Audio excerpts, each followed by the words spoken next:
Hey, let's start the show. It's January 5th, 2012. 2012. Whoa! First podcast of the year? Yeah, this is the first podcast of the year. Let's play the song. Welcome to This Is Only a Test.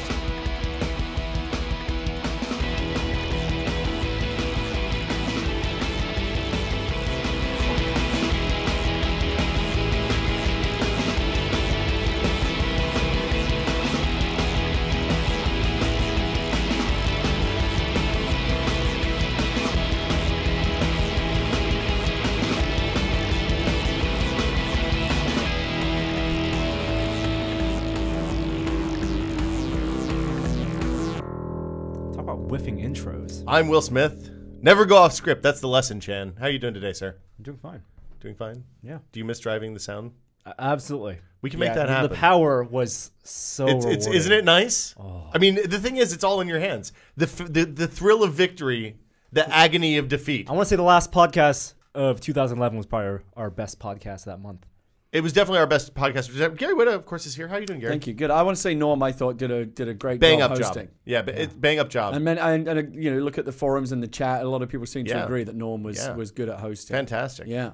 I think that I think that you guys were really dicks, frankly. I think it really helped that you were on a computer monitor. You're easy to ignore. Making a fool of yourself. Easy to ignore, but also not so easy to ignore with those hats and cat virtual faces. hats. Yeah, I'm not so sure about the whole telepresence thing. If we ever do that again, we should really have it on a bigger screen so that it feels like you're kind of really virtually there. We should do what they did with Video Vinny on the Game of the Year stuff for Bomb. Yeah. I mean, that was entertaining and ridiculous. And by the way, those Giant Bomb Game of the Year videos are fantastic. Norm introduced me to them, and I just think they were amazing. I wish we could get that kind of production value on tested videos. Yeah, maybe one day. You got to become a priority. I know. So we're here. This is the first podcast of the year. Welcome to. Does it feel like we're in the future?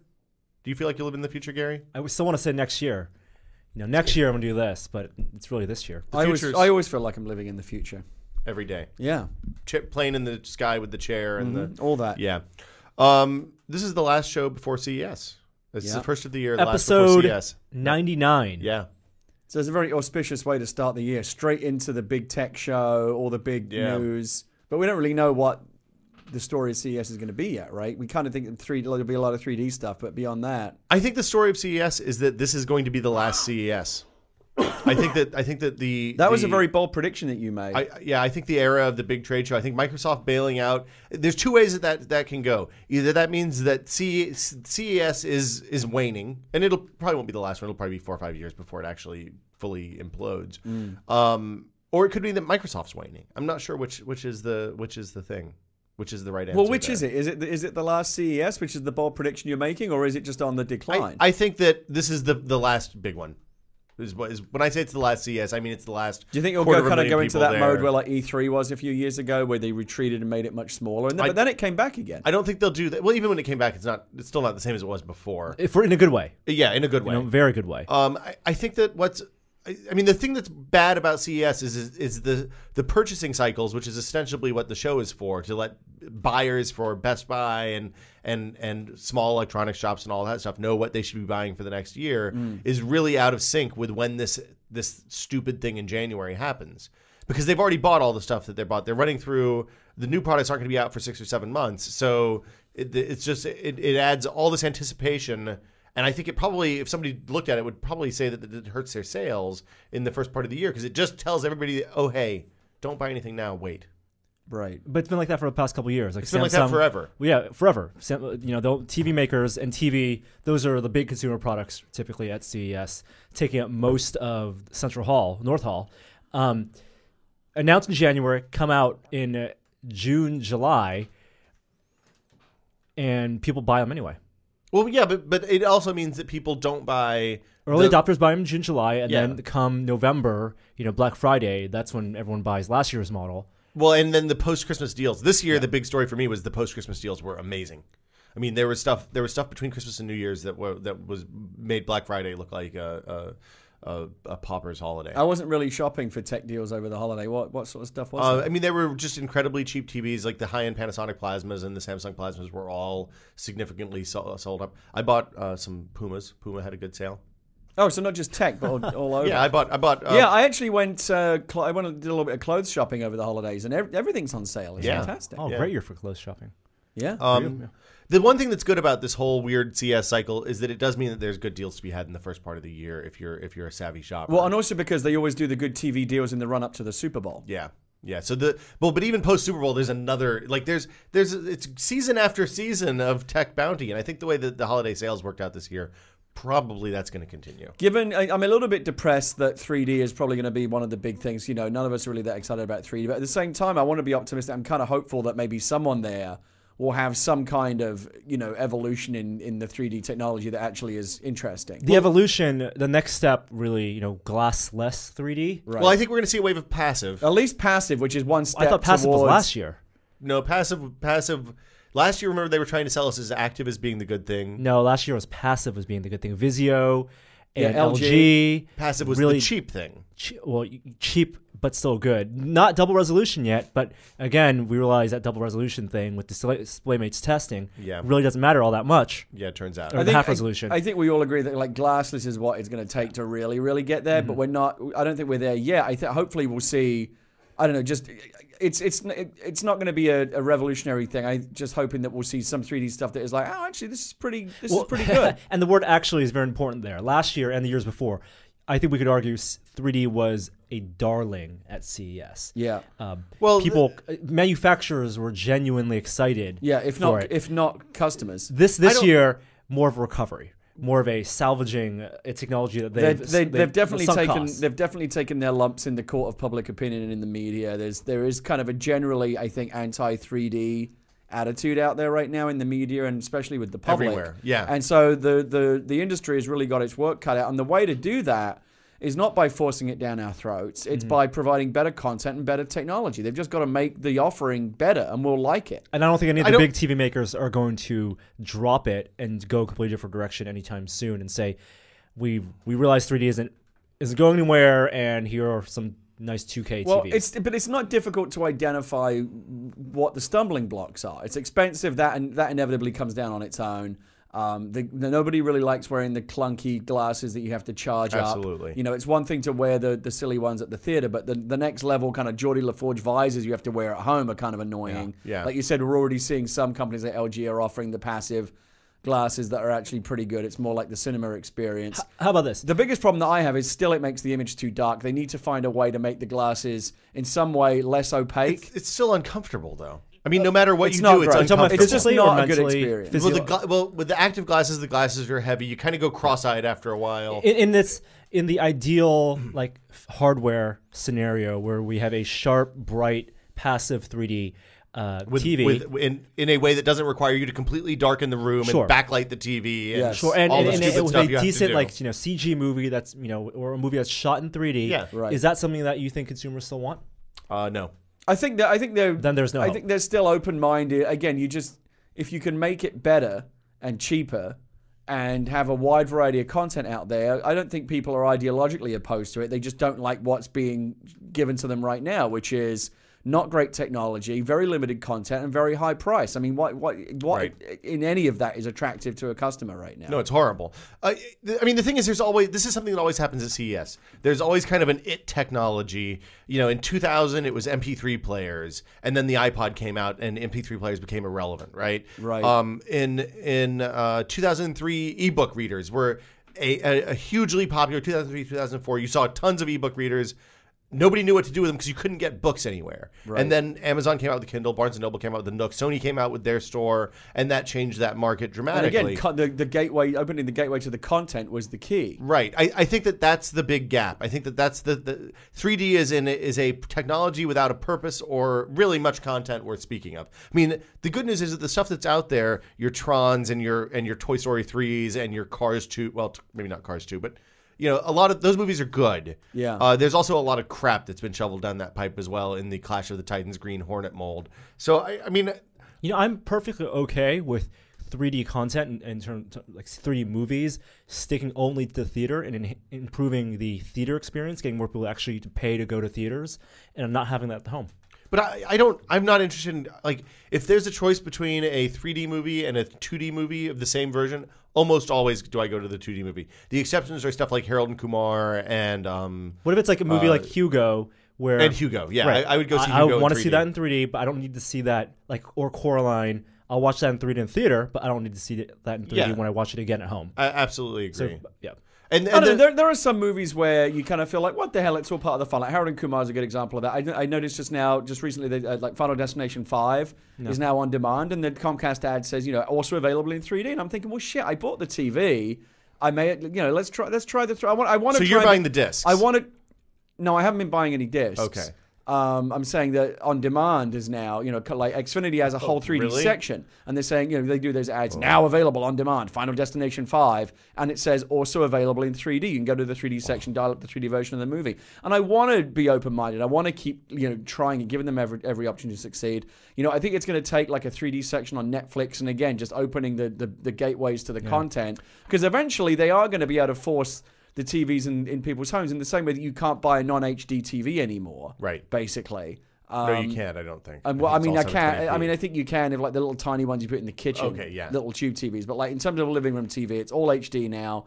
I think eventually it's going to be 3D. You're not going to be able to buy a TV that doesn't come with a pair of 3D glasses. So they can get the TV in people's homes, but then they've got to give them something to watch. Absolutely. I think that while 3D will still be a big presence at CES, I think what we saw last year with stupid apps being on TV, that was the trend last year. I think manufacturers are going to double down this year on that. Which is very dangerous when you consider that nobody really knows what Apple's doing yet. Well, I think that's exactly why they want to do it. They want to get in. This is their last chance to do something before Apple comes out with their presumably app-based TV platform.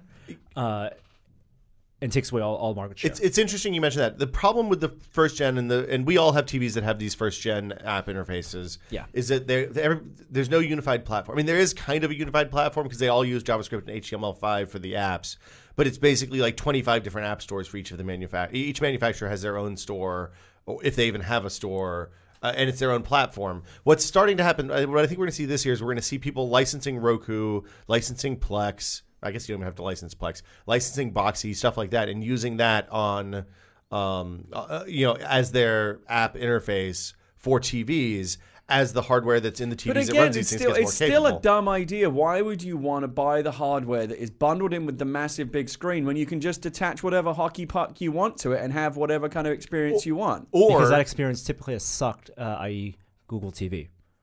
Yeah, but Apple TV and Roku and those experiences are pretty good. My problem with apps isn't just the unified platform, and that is a big problem. It's that the mechanism for apps is replacing whatever content you have with the app. Same thing with Xbox Live. The apps category, like when you run Netflix or you run ESPN, it is. You think of it, it's not a window; it's a full app as opposed to an overlay. And the new TV content apps on Xbox are showing that's how it's going to be. You download the ones the channels basically that you want. Yeah. I would rather have apps be overlays over existing content, and have more information. So place at lower thirds. Maybe I can see that. The other big thing at CES surely has to be a new round of tablets, right? I mean, there has to be another generation of everyone's still trying to break that market, get some of Apple's market share. There's got to be a new round. We'll see a lot of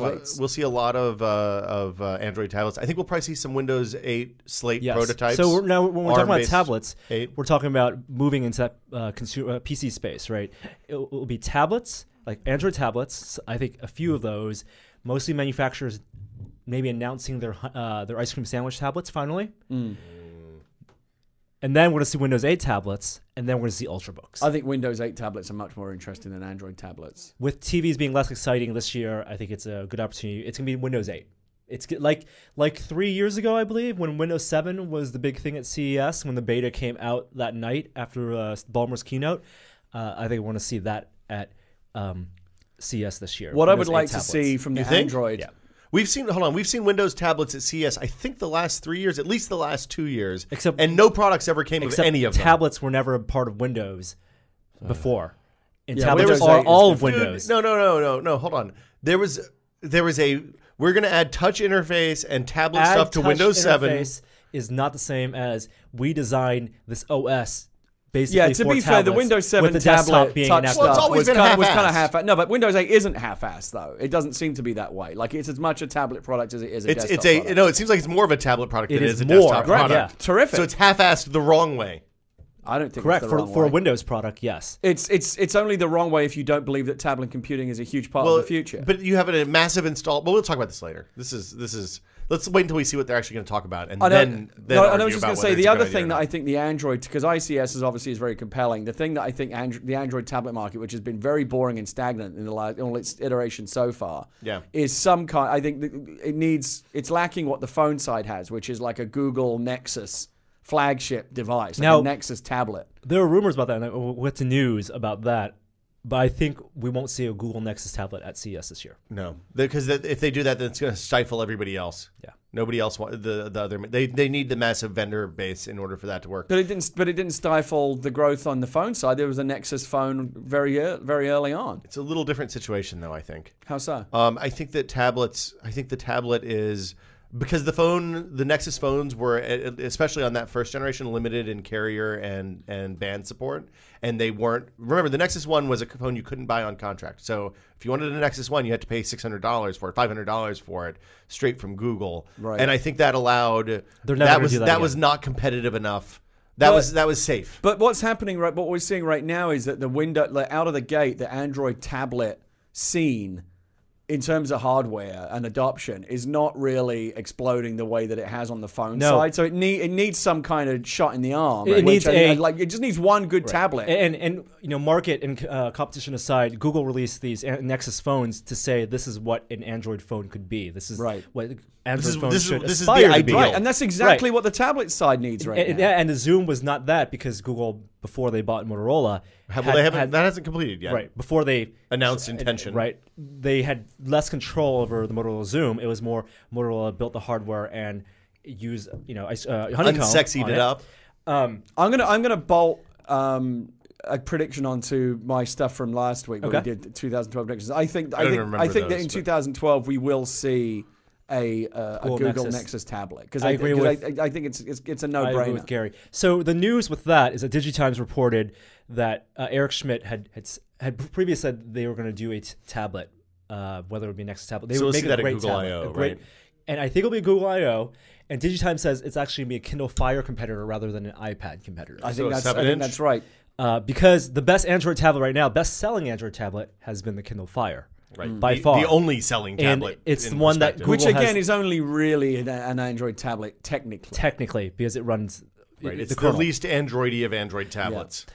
All it has in common is the jank. Yeah. And also the cheapest, and also the one with the best branding. Yes. So I mean, we understand all the reasons. And there are a lot of arguments saying that this idea is crazy that Google could not make and sell a tablet to compete with the Fire, because to compete with the Fire, you have to compete with that price point, under $300, approaching $200, and I don't think Google. There's no business sense for them to sell a tablet like that at a loss. I don't think that you have to be competing with the Kindle. I think that everyone is still really competing with the iPad, and in that sense, unless we see a big change in the Apple strategy, with the next round of iPads, which presumably we'll be hearing about very soon, you don't have to worry about being price competitive with the Kindle, because the Kindle is kind of an outlier. It's super cheap. It's not a true Android tablet. It's really just a portal to the Amazon ecosystem.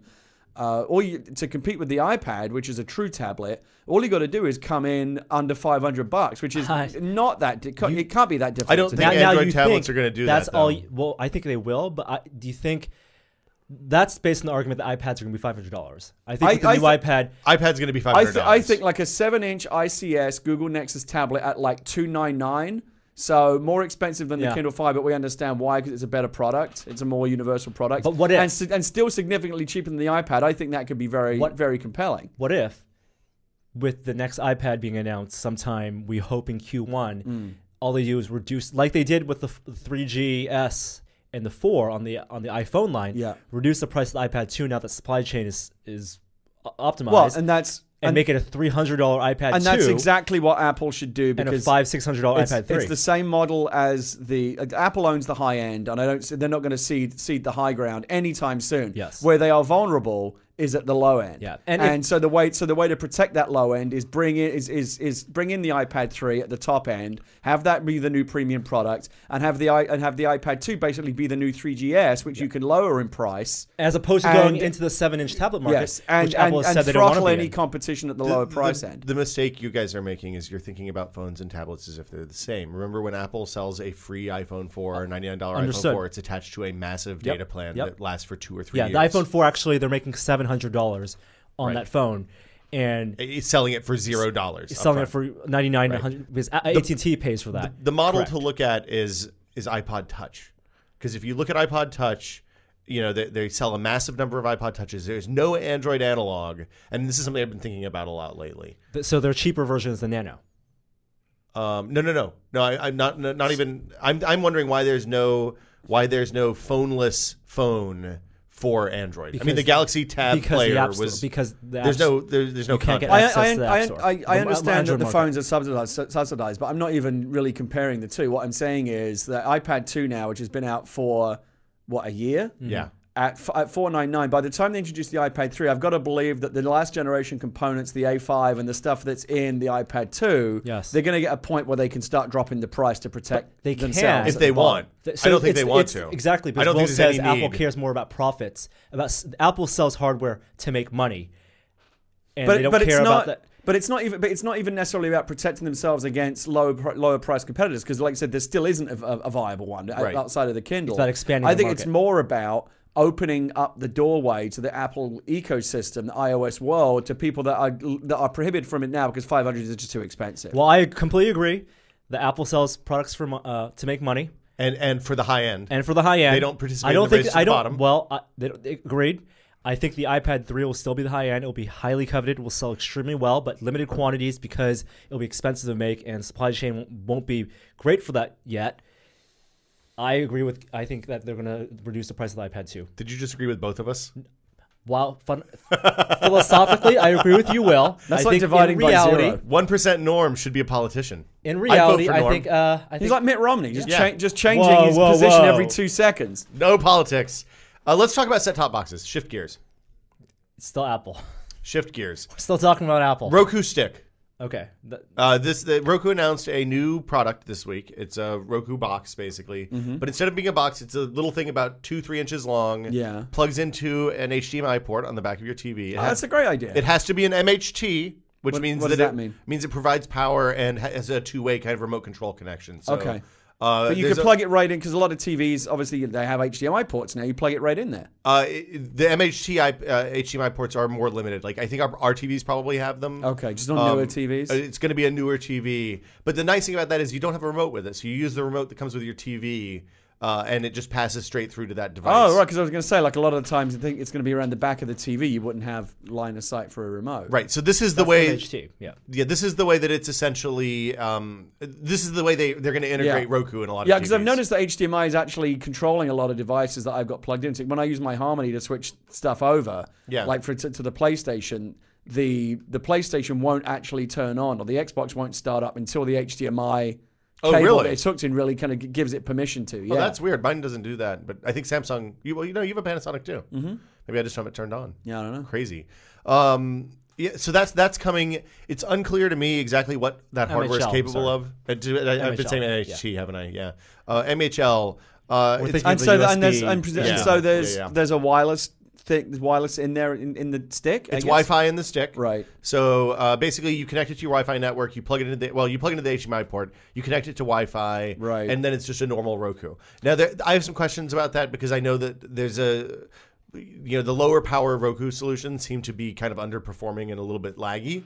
Slow, difficult to use. Yeah. But I mean, we'll get one of those and test it out. I'm interested to see how and it also, works. it precludes a wired connection for streaming the media, which is ideal. I mean, I know that's not what most people do, but the hardcore guys like us that don't want to be at the mercy of Wi-Fi lag or anything are always going to run a cable. But your Wi-Fi connection is always going to be significantly, or for most users, if you have an N network, your Wi-Fi connection is going to be significantly faster than your connection from the house to the world. The bottleneck Correct. is your Comcast connection or your DSL or whatever. Then it why you is happen it to when have. I do a test and I stream media wirelessly and then stream it over a wired connection, the wired connection's always better? There is packet loss. Like there's inherently more packet loss with a wireless connection than there's with a wired. And, look, and again, this is something that's going to go away. We're hearing about like gigabit Wi-Fi is coming. So we can talk. That's on the list. All right, well, very It's a good. perfect segue, Gary. Yeah. I think a Roku in that form factor is definitely interesting and appealing. I think there's a lot of people in the consumer space, when they go to a store and they pay $50 to $100 for a set-top box, they're expecting in their mind, cognitively, something more substantial than a stick. As amazing as that stick could be, I think people are going to be skeptical about what it can do. I think It's it's nice though. No wires, It is nice. no additional Yes. power supply. It's just not if you have a power strip in there It's a somewhere. very neat solution. Yeah. I don't think people are mentally ready for it yet. Now that said, I went last night to we had a loss here at Whiskey Media late last year and lost our Apple TV has disappeared. Huh. The one that we used for App of the Day. So I went to buy a new one yesterday. And it is surprisingly hard to find set-top boxes at Best Buy. Surprisingly hard.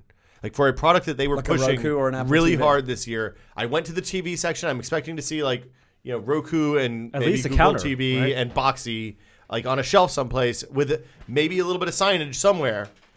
I couldn't find them. I had to ask. I mean, I never have to ask. And then when I get there, the Roku and the Boxy are there, and the WDTV Lives and all those kind of the things that are mainly for people who pirate content and stream it inside their house. We're all in one place, but there's no Apple TV there. But the Apple TV should not have been difficult to find because Best Buys usually have their own Apple section. well, don't but they? I would think that the Apple stuff would be that the Apple TV would be with the streaming boxes. See, I and think it would be with the stuff. Apple section. Yeah. Yeah, but it was in the Apple section. But so I no, had to you're go right. over Best there. Buys are not well organized these days. Best Buys these days are like puzzles in Uncharted. Well, Like, you got to line all the oh, mirrors man. up just the right way to open the We have door a to like where choose you your want own to get adventure to. moment in the podcast right now. Yeah, we could go two ways. Would you want to talk about Best Buy Or do we want or to talk not about? gigabit Yeah, wireless? I'm happy to go with I'm whatever going to you put my guys want. put my thumb let's go with Best Buy. on the gigabit wireless. It's always fun to page, talk about Best Buy. And let's open up to page Let's talk 11, about- chapter 11, and Yeah. talk about Best Buy. You have if we choose Best Buy, it'd be like you have died. Yeah, yeah. Go back to the beginning. It's chapter 11. Yeah. Welcome to This Is Only a Test. It's just Oh, I said it's January good. So you 5th. made a chapter 11 joke as well. It's good. So I didn't want to let that That's go good. by. So now we have three options because we could talk about Kodak. Oh, that's Too soon. Let's do Okay. Best Buy. So Forbes, there was an article in Forbes about Best Buy dying the death of 1,000 cuts, basically. Yeah. And you were the one who brought this up. I was going to skip it, so I'll let you do It got posted. It got posted a lot. I've seen it around the internet a lot this week. I thought it was a pretty interesting article. Basically, an op-ed piece in Forbes talking about how Best Buy is basically moribund. How they are on the way out, and in a couple of years they'll probably be gone.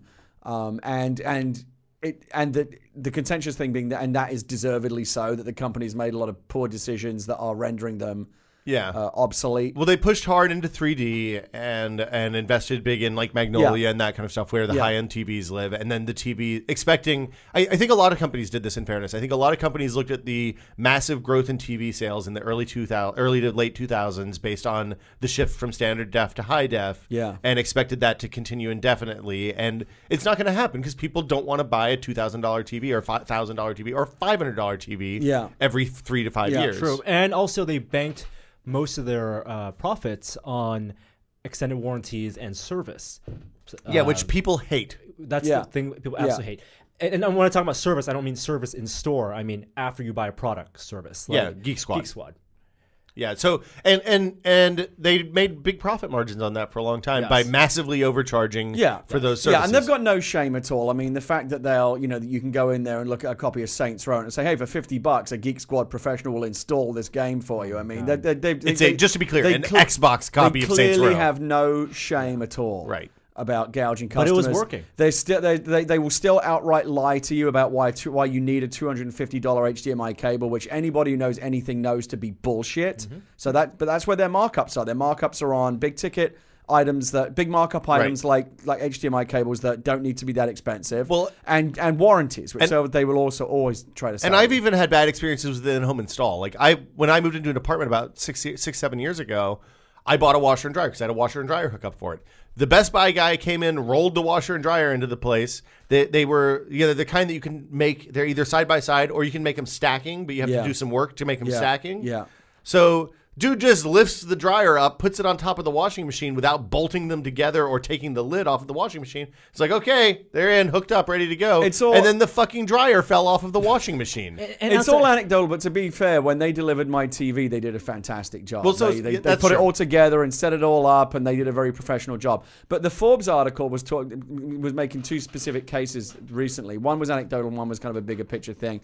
So we saw the story recently that this guy was talking about Best Buy emailing all its customers that had reserved products and ordered products for Christmas. Yeah. At the last minute, basically saying, oops, we fucked up. We don't have enough inventory. Yeah. You're not getting the product you ordered. And now it's basically too late for you to probably go get it somewhere else. Right. So they fucked Merry over Christmas. They fucked over a lot of their customers. And what was really interesting, the guy made a good point, really kind of parsing the language that was used in that press release about how Best Buy was not, the customers were not going to get their products. It's very interesting the way that they use the language, making it about the customer, saying customers are not able to redeem their orders, as opposed to saying we are not able to fulfill them. So make it kind of sound like it's on the customer side rather than the company fucking up, which obviously is what actually happened. That's a PR lesson. That's when Union Carbide killed all those people in India, they didn't say we accidentally released toxic gas and killed a shitload of people. They said there was an accident. It's very clever, subtle use of language to kind of make it sound like it's not really. Yeah, they're not really at fault, but clearly they were. I think they angered a lot of customers. And then the other example the guy gave, which to be fair again is only anecdotal, but I think we've all had this situation. You wander into a Best Buy, you want something specific, and your customer experience is just a fucking nightmare. Yes. The employees don't know what they're talking about. Yeah. They're trained to not give you what you want, but to sell you what they want you to buy. Right. So this guy goes in there basically looking for a particular video game or something very simple, and you end up getting the hard sell on a cell phone plan or a 3D TV on something you have no interest in. Right. Well, in fairness, I have had some very good experiences at Best Buy on occasion. I have good experience. I still enjoy wandering in just to kind of browse. But if you're going in there with a specific thing in mind, like you said, like I want to find a Roku box or I want this particular product, you are going to run the gauntlet. Because they know the majority of people go to Best Buy. Consumer electronics are different from games. Like GameStop, people go to GameStop, they don't go there to browse. They go there to pick up something they pre-ordered. Well, some people go because it's Tuesday and they're like, hey, what came out this week? But mostly they go there. Consumers. But I think most people are reading websites and are informed, going there. And yet GameStop thrives. I think there's a huge opportunity in retail for consumer electronics. More than in gaming. For consumer electronics, most people go in not knowing and actually want genuine help. And those people are exploited by the business practices. But I mean, this is the Saturn thing. Remember in the I guess the early '90s, Saturn launched and said, "Hey, we're going to just give you a price for the car. We're not going to do all the negotiation bullshit and all the haggling and all that, and it's going to be friendly so that normal people can buy stuff from us, and you don't feel like you're going to get fucked." And look how well that's worked out for them. Well, they didn't make. They made bad cars, I guess. Let me ask you a question. If you're in because this has happened to me in the past. If you're in a Best Buy browsing, and right next to you there's a customer who's obviously very green, and I always answer. Buying a let me finish. That wasn't even what I was going to ask you. Okay. And he's talking to a blue shirt. Okay. And he's buying a TV, and the blue shirt is saying to him, "Now, of course, you're going to want for the best picture." You're going to want the best HDMI cable. Now, this one here is $200, but it has special gold-plated genies in it that are going to give you the best picture. And the guy's going, "Oh, well, I guess I should get that then if you say so." I think that I have to step in and say, that's a load of bullshit. You can get a $5 HDMI cable. The picture will be just as good. Yeah. That's the biggest scam in technology right now. I know what I'm talking about. This guy just wants to sell you bullshit. I think my duty is... I know. Is that none of my business? No. Or do you feel like you have a moral obligation to step in? I usually size up the person. Because I've heard of stories where that's happened and the Best Buy go because you just cost him a commission. They ask you to leave the store. Yeah, they don't want you in there. You're fucking up my shit, man. I've done that before. Hey, you've stuck your nose. Somebody was trying to sell an iOmega external hard drive. Okay. Bad idea, right? You don't ever. It's not a don't. I need something secure to back up my pictures and videos of my kids. Well, this nice-looking lady was saying, kind of a motherly 45-year-old woman. Right. And I said, and the guy said, well, this iOmega makes the best stuff. You remember zip drives and went down the whole thing. And also you need the extended warranty on this. Mm. And so the guy walked away, and I walked over to the lady, and I was like, okay, look, here's the thing. Buy the good one. don't buy the cheap one. Because the things that you're putting on hard drives are more expensive than the data. Walked her through the whole deal, right? And said, here's the one that actually is rated really highly by people who review this stuff. A nice young man. Right? No, she wasn't that. It was a 45-year-old. See, it's one thing for you to interject once the salesman's walked away. But are you actually going to get in between a salesman and the customer? And, I don't. Be the Objection. Yes, I've never seen a salesman push the $45 HDMI throw a cable. flag down like a Like what? Phoenix Wright it? like a soccer, like a red card. Red card down. Yeah, throw a flag. Yeah. I don't know. I've thought about doing that. At this point, the Best Buy people recognize me fair amount of the time, so I have trouble going. Oh, that troublemaker! It's like you walk in and Smith we got a code blue. Right, code blue. Yeah, that's it's good. like Vegas. They got eyes in the skies. Like they know Well, you're a marked man. Like they're watching you everywhere. Hello, Mr. Smith. You're not Blacklist. welcome. Hello, Yeah, Mr. you could be Smith. blacklisted. The worst thing about Best Saints Row Buy, the and Third not is like on the sale today. Costco, is the checking the receipt when you walk out of the store, making you feel like a criminal every time. I was talking to. I don't do that. I walk out without letting you you check can't, the receipt. because you didn't fuck sign you for a can't. membership or anything. Right. Yeah, you No, paid for it. I'm not talking about Costco. I'm talking about I Best know, Buy. exactly. I just blast right the Yeah. fuck out. You can It just was walk interesting. I was talking to Ben Mesrick recently, who wrote the book "Bringing Down the House" about the MIT graduates that went to Fantastic Vegas book. and counted cards, and they had a brilliant system, and they made a fortune. Is this research for your trip, Gary? No. I'm Okay. just mentioning someone about blacklisting because I happened to be talking to him, and he was telling me the whole story about Okay. how he's blacklisted in Vegas. Oh, yeah. They all got blacklisted, but he did as well because he knows all the same tricks.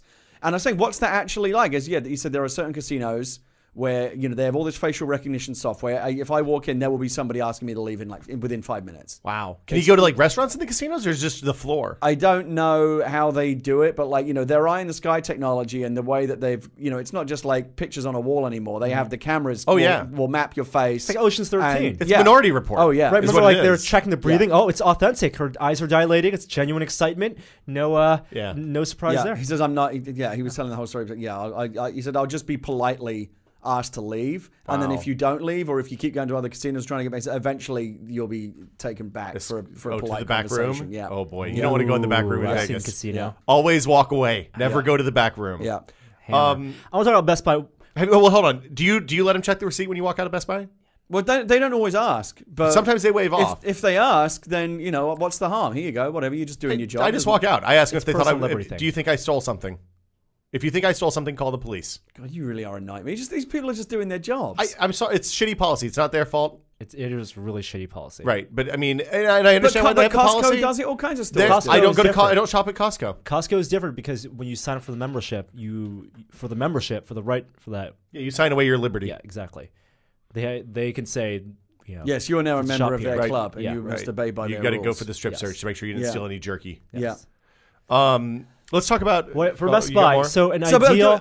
go ahead. What is the ideal consumer electronics retail experience? Why can't there be Fries. It's called Fries. Fries is terrible though. What?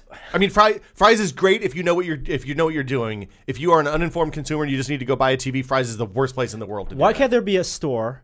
that's Fries is the best place for people like us. Absolutely. Yeah. It's like Yeah, paradise. I love it. On a personal note, I love Fries. I would never send my father to Fries unescorted. if you don't have a clue, the problem is there is no the best. If you're a complete neophyte Yeah. and you want to buy a big ticket item like a TV, Mm-hmm. the worst thing you can do is go to a place like a Best Buy and ask the guy there sales for guy. advice because he's Yeah. not on that guy. all he is, sees dollar signs. it's these guys again. They're just I'm not the enemy of these people. They're just earning a living, but they are not on your side. They are on the side of their employer and their own commissions. And it's not in their interest to steer you towards the best TV for you, but the best TV for them to sell you. Right, of course. And so you can't rely on these guys. And I've done it before. I've walked into. I like to do it all the time. I go into. I'll ask questions. You go troll the sales guy? I know what the answer is, and I'm just waiting to see what kind of bullshit he's going to sell me. Because it's just interesting to see how they will lie to you. Yeah. So the best thing to do is, as always, research online, look at impartial sources, go to places like Tested, look at the TV reviews online, look at the consumer reviews, make your decision, and then just go buy what you want. Right. You should never walk if you're not an expert or no way. You should never walk into one of these places thinking, "Oh, this nice young man will help me." No, he won't. He's going to help himself. Right. That's exactly it. I wonder if in the modern world where the thing we were talking about earlier, where MP3 players all condensed to iPods and everything else, ebook readers condensed to Kindles and Nooks and maybe the Sony things, maybe. as the product categories condense, is there a room for a massive big box retailer anymore? I mean, you go to Best Buy to buy dishwashers and shit like that, but nobody's. I mean, I guess people go to Best Buy to buy Kindles because you can buy Kindles there and you can buy iPads there. Yeah. But I mean, are you not going to get better served at an Apple store or on Amazon? You're always going to get better served at an Apple store. Well, I mean, they're I guess they're not on commission, so they don't have incentive to push. Right, and they're not pushy at all. In fact, they're the opposite, because usually those stores are so busy you can't get anyone to come talk to you. But I've generally found them to be very. Apple guys are generally the level of staff training is pretty good. They're pretty knowledgeable. Everything in the store is a big ticket item, so they've really got no interest. It's not like they're trying to steer you towards this or that. But again, I remember when we went on TV Quest. I mean, you remember some of the bullshit they were telling us. Oh yeah. And they didn't know who they were dealing with. We people that already knew our shit. But oh yeah, I mean, it's frightening. It annoys me when I overhear these conversations in Best Buy, when I can tell that they're telling them a load of shit to try to sell them something. I want a big box retailer that just stocks the TVs that people in AVS Forum love at different price ranges, and just has the services that I want, like really good professional color calibration. Everything's awesome. And doesn't sell any of the bullshit, and just sells monoprice cables. So, do you accept the basic premise of the article that Best Buy is probably on the way out? People have been saying that since Circuit City went under. Yeah. I mean, it's been a thing. They've continued to grow. The thing that's happened is the stuff that people go there for now is media, where they have very low margins. So they don't make a lot of money on. Well, they make a fair amount of money on Blu-rays because they're selling Blu-rays that you can get on Amazon for $25 for $35 frequently. Although that's even slowed down, and they're price matching Amazon now, which I don't know how they're going to do. It's for the impulse buy, for you to have it tonight. Yeah, I want to watch a movie on Saturday. They're price matching Amazon? They're price matching Amazon. Okay, that's good to know. Yeah, I haven't actually tried that yet, but that's what I've read. People have told me that. Still rather go to drive by a Best Buy on the way home, pick a Blu-ray, as opposed to ordering it on Amazon if I want to watch that night. The other example that the guy gave anecdotally, but again, I've been through this myself, is that they have that store pickup on the website. Yeah. They say it's in store, we'll save it for you. It's actually better just to walk down there and like pick it off a shelf, because you have to go to the customer service line to get a reserved product, and you're in the same line with all the people that are having their computer repaired or returning a product. Why are you bringing it back? Oh, why is the box damaged? You're waiting behind it. It takes longer to do it that way. So for a while they changed that. For a while, they had a special pickup line where if you were in the pickup line, you would bypass. Like there was the customer service problem people, and then there was the pickup line at the Best Buy. You're all thrown in together, and now it's back in the same thing, and that's the worst experience ever. Yeah. So at this point, the only reason I go to Best Buy is if I happen to be walking by, when I wander in and browse, I enjoy looking at stuff. Or if there's something that I need right now today, and I can't wait for Amazon to deliver it. So I bought my TV at Best Buy because the old TV died, and it was important. I've also bought home appliances at Best Buy. It is a pretty good place to buy home appliances. It's still price match, and they deliver the same day frequently. Yeah. So Home Depot is a fine place to buy home appliances. Yeah, Home Depot charges a delivery fee, and they usually never deliver the same day. Or Lowe's, same difference. So if your refrigerator dies and you have a whole refrigerator full of food spoiling. Here's a pro tip for Lowe's, Home Depot. If you go to the U.S. Post Office and you sign up, like if you move into a new place, you always get those 10% off coupons. Ooh, that is a good call. Same thing for Bed Bath & Beyond. Yeah. Should we talk about Kodak, Chapter 11? Do we care about that? Sure. Kodak's filed for Chapter 11. They have patent portfolio. It's a big mess. Yeah. The one thing that's interesting that came out of this is that they apparently sat on their digital camera technology for a fairly significant period of time to protect the film business. Now, where's is that coming from the death of physical film, or from smartphones eating into their camera sales, or is it just a bit of everything? Probably a little death bit of the physical both. film because they didn't jump on to high-end digital camera technologies fast enough, and now that market's kind of saturated. And there was a story recently about the last batch of Kodachrome film being made, right? So that was last January, I think, wasn't it? Yeah. So that's kind of over. So that sucks. We love the Kodak ZI-8s. They're not the best cameras, but they did have features that still some of those point-and-shoot MP4 cameras the cheapos, never had line-in audio. I mean, I can't think of a bigger bellwether for the changing face of photography than a giant like Kodak going down. Well, we've been talking about this last year. They're actually earlier this week around the office. But if you look at there's anytime there's an inflection point in technology change, so the change from film to digital, the change from PCs to phones, the change from desktops to laptops, there have been inflection points and people have fallen by the wayside. So Dell is kind of waning.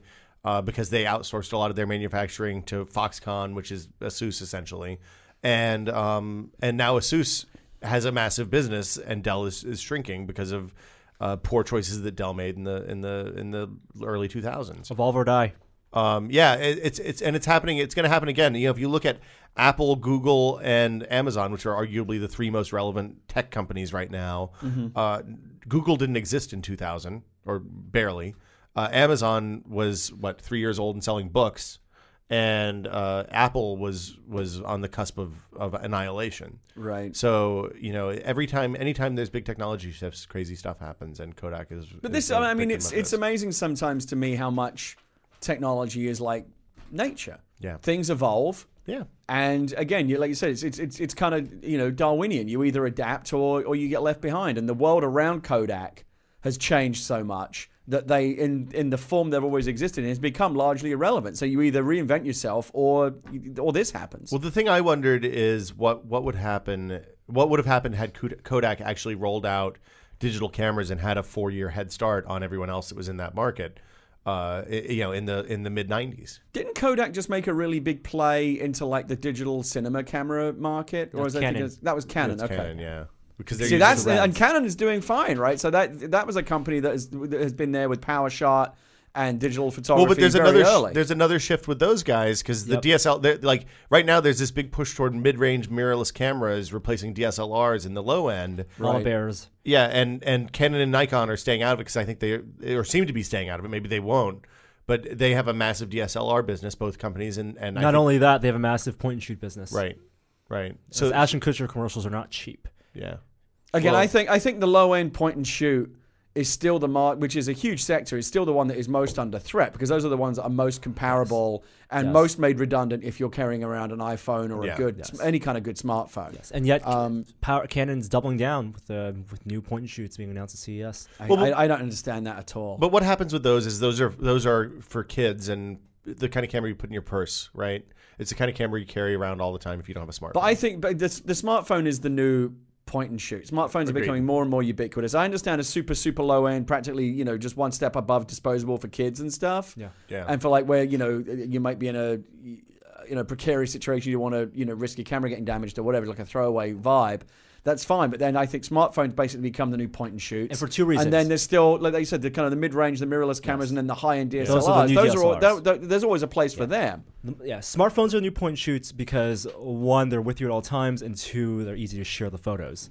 That is again, that's the and the location tagging too, like all of that, all of the metadata that you get with a phone camera shot versus like it's to the point now that when I take my real camera someplace, I shoot a smartphone picture at the same time and make sure that the time of date are synced up on the camera. But for kids, for most people, it's because it's in their pocket. Text it, yeah. It's in their pocket, and you can text it, upload the Flickr or PhotoStream, whatever. Easy to share, much easier to point and shoot. Yeah. Mirrorless cameras, interchangeable lens cameras are new DSLRs because they're small and they're cheaper. Right. That's where cameras are moving toward. I think the interesting thing about Canon and the point and shoots is that like they are in the same place that TVs are now. They've run out of features. They keep adding new features, but they're increasingly useless. Yeah. And there's no upgrade cycle for those. So if you have a 12 megapixel point and shoot that takes good pictures and has nice glass, there's very little reason for you to upgrade that until it breaks. What I would like to see, because I've been interested in that. What's that Sony camera called? NEX. So the NEX, I like that camera a lot. Yeah. And even though I'm very happy with the camera in the 4S, I'm thinking that's a nice solution for something if you want something even better. But what it's missing right now, which the smartphone has, which I'd like to see integrated into this category, is some Wi-Fi and basic Twitter and Facebook integration. So you can still have the satisfaction of taking a picture and putting it out there right away, not waiting until you can get home and put your SD card in an iMac or whatever. And right now, the only cameras that have the Wi-Fi stuff built in, is, I think Samsung just announced one, but it's a point and shoot. And it's Wi-Fi built in. Right. The interesting thing to me is I think at some point there'll be point and shoots, and probably it'll probably happen in the mirrorless cameras first, where they actually add a Kindle style 3G connection where you can piggyback on a carrier with a partnership, or just let me wirelessly connect my phone to it. That's never going to happen. That's not. Unless Apple makes a camera. Yeah. I mean, the thing is, nobody. I would like, if I'm paying $600 for a camera that's got a big screen on it and all kinds of computer chips and shit. Yeah. Why can't I just have an options screen where I can do a little bit of editing the same way I can on the phone and have little buttons for Twitter and Facebook and whatever else and just get it right up there? Yeah. They would make you pay a monthly service for that. $5, $10 a month. Bullshit. they would do that. That's the future, man. Paying $5 or $10 a month for everything. Yeah. What else? Do we want to talk about the Lumia stuff? Yeah, sure. So Lumia 900 is a good topic. Yeah, I think that's a fantastic topic. So we've all been, we all like the Lumia 800. We've all handled it. Love it. It's a really nicely constructed phone, and we've all been saying that, it's not being announced in the U.S. So probably Microsoft and Nokia are waiting for the next Windows Phone, the next revision of that. Well, now we know what that might be. It's the Lumia 900, which it looks just like the Lumia 800, except bigger. So what's the opposite of eating an egg when you're wrong? Just the knowledge of that you were absolutely right about something? It's like high-fiving with the egg in your hand. I don't know. Oh, I don't have an egg. Yeah, Never mind. I don't Okay. So this is what when the Lumia 800 didn't come out in the U.S., this is what we said was going to happen. Yeah, I think you're right there. By the way, that there should be. If you have to eat an egg when you're wrong, if you actually absolutely nail a prediction, you should get a churro. You should get like a really nice cupcake to eat, like a treat. Yeah. Like a win something cupcake. that you actually would enjoy. I don't want to eat that many eating cupcakes as a this year, reward. Gary. Yeah, that's true. Well, no, don't worry, Norm. You're okay. I'm not. I was going to say, so the number of times that you're right, you're probably going to be fine. I wouldn't worry about it. So this is a 4G phone. It's AT&T, right? Is the rumor. AT&T is the rumor. There have been leaked photos out right now. It's a 4.3-inch phone as opposed to the 3.7-inch phone. The rumors show body style stuff at all, or no? It looks just like the 800, except bigger. Very exciting. And of course, running Windows And I 7. genuinely mean that. I mean, like for Windows Phone 7 fans, the idea is that it probably will launch with Mango, and it probably will not have their mid-2012 budget phone OS. Tango. Yeah, Tango. And we're thinking about something later in the year, Apollo. So one of the and front-facing camera as well. One of the interesting things about this is that the other rumor I'd heard is that Microsoft and Nokia are spending. Well, that Microsoft is going to spend $200 million marketing Windows 7 this year, and Nokia is going to spend more than that on the AT&T phone alone to reintroduce the brand to the U.S. market. I find this very interesting, and I almost wish that instead of spending that much money marketing, they would devote that money to discounting data plans for users. Sure. Like if they gave cheap data plans with these phones. That's not a long-term solution. They got to get the phones in hand. It's a short-term solution. $200 million or however millions are spent on marketing. That's to get people invested in a platform. So if this phone is as great in person as it is on paper, now this would be a real time for us to really test to see if these tech journalists who fawned over the Lumia 800 can actually. So you're going to switch to the 900 and switch to 900. I don't think it's going to happen. I think you should do it. I think I'll take your iPhone. I just think it. Like we said, a lot of Apple lovers, us included, iPhone owners, like the idea of a really nice Windows 7 phone, but will not actually in that switch. kind of isn't that sweet? Yeah, isn't that adorable kind of way, patronizing way? I will tell you, I was genuinely disturbed, upset to send the 800 back. I would have kept using that. But the 900 is gonna be so much better. Would you actually switch? 4G maybe. I mean, there's not gonna be a 4G iPhone in that time frame. That's true. I've been giving this a lot of thought, and I don't think it is a patronizing attitude. I genuinely enjoy using the Windows phones. And again, some people have said if you live with it for a while, that'll you'll start to see some of the annoyances. Well, you know who has lived with it for a while? Ryan Davis. And Ryan tweeted recently that he misses his iPhone. He said he's had an Android phone for a while and a Windows Phone 7 phone for a while, and he basically misses his iPhone.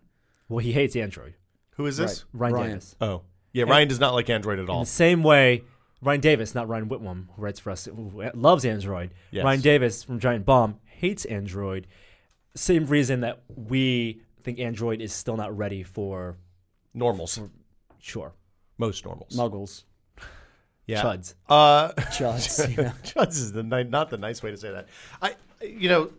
I'm really interested to spend some. My intention for the first part of this year, as soon as we can get a GSM Galaxy Nexus, I'm going to spend a fairly significant period of time with it and see how I think it works. Wait, so maybe I blanked when we were talking about this earlier. Are we going to see a rollout of Windows Phone 7 devices at CES? Is there going to be more? Yeah, like HTC is going to have one. I think Nokia. I only really care about the Nokia ones. Yeah. I think.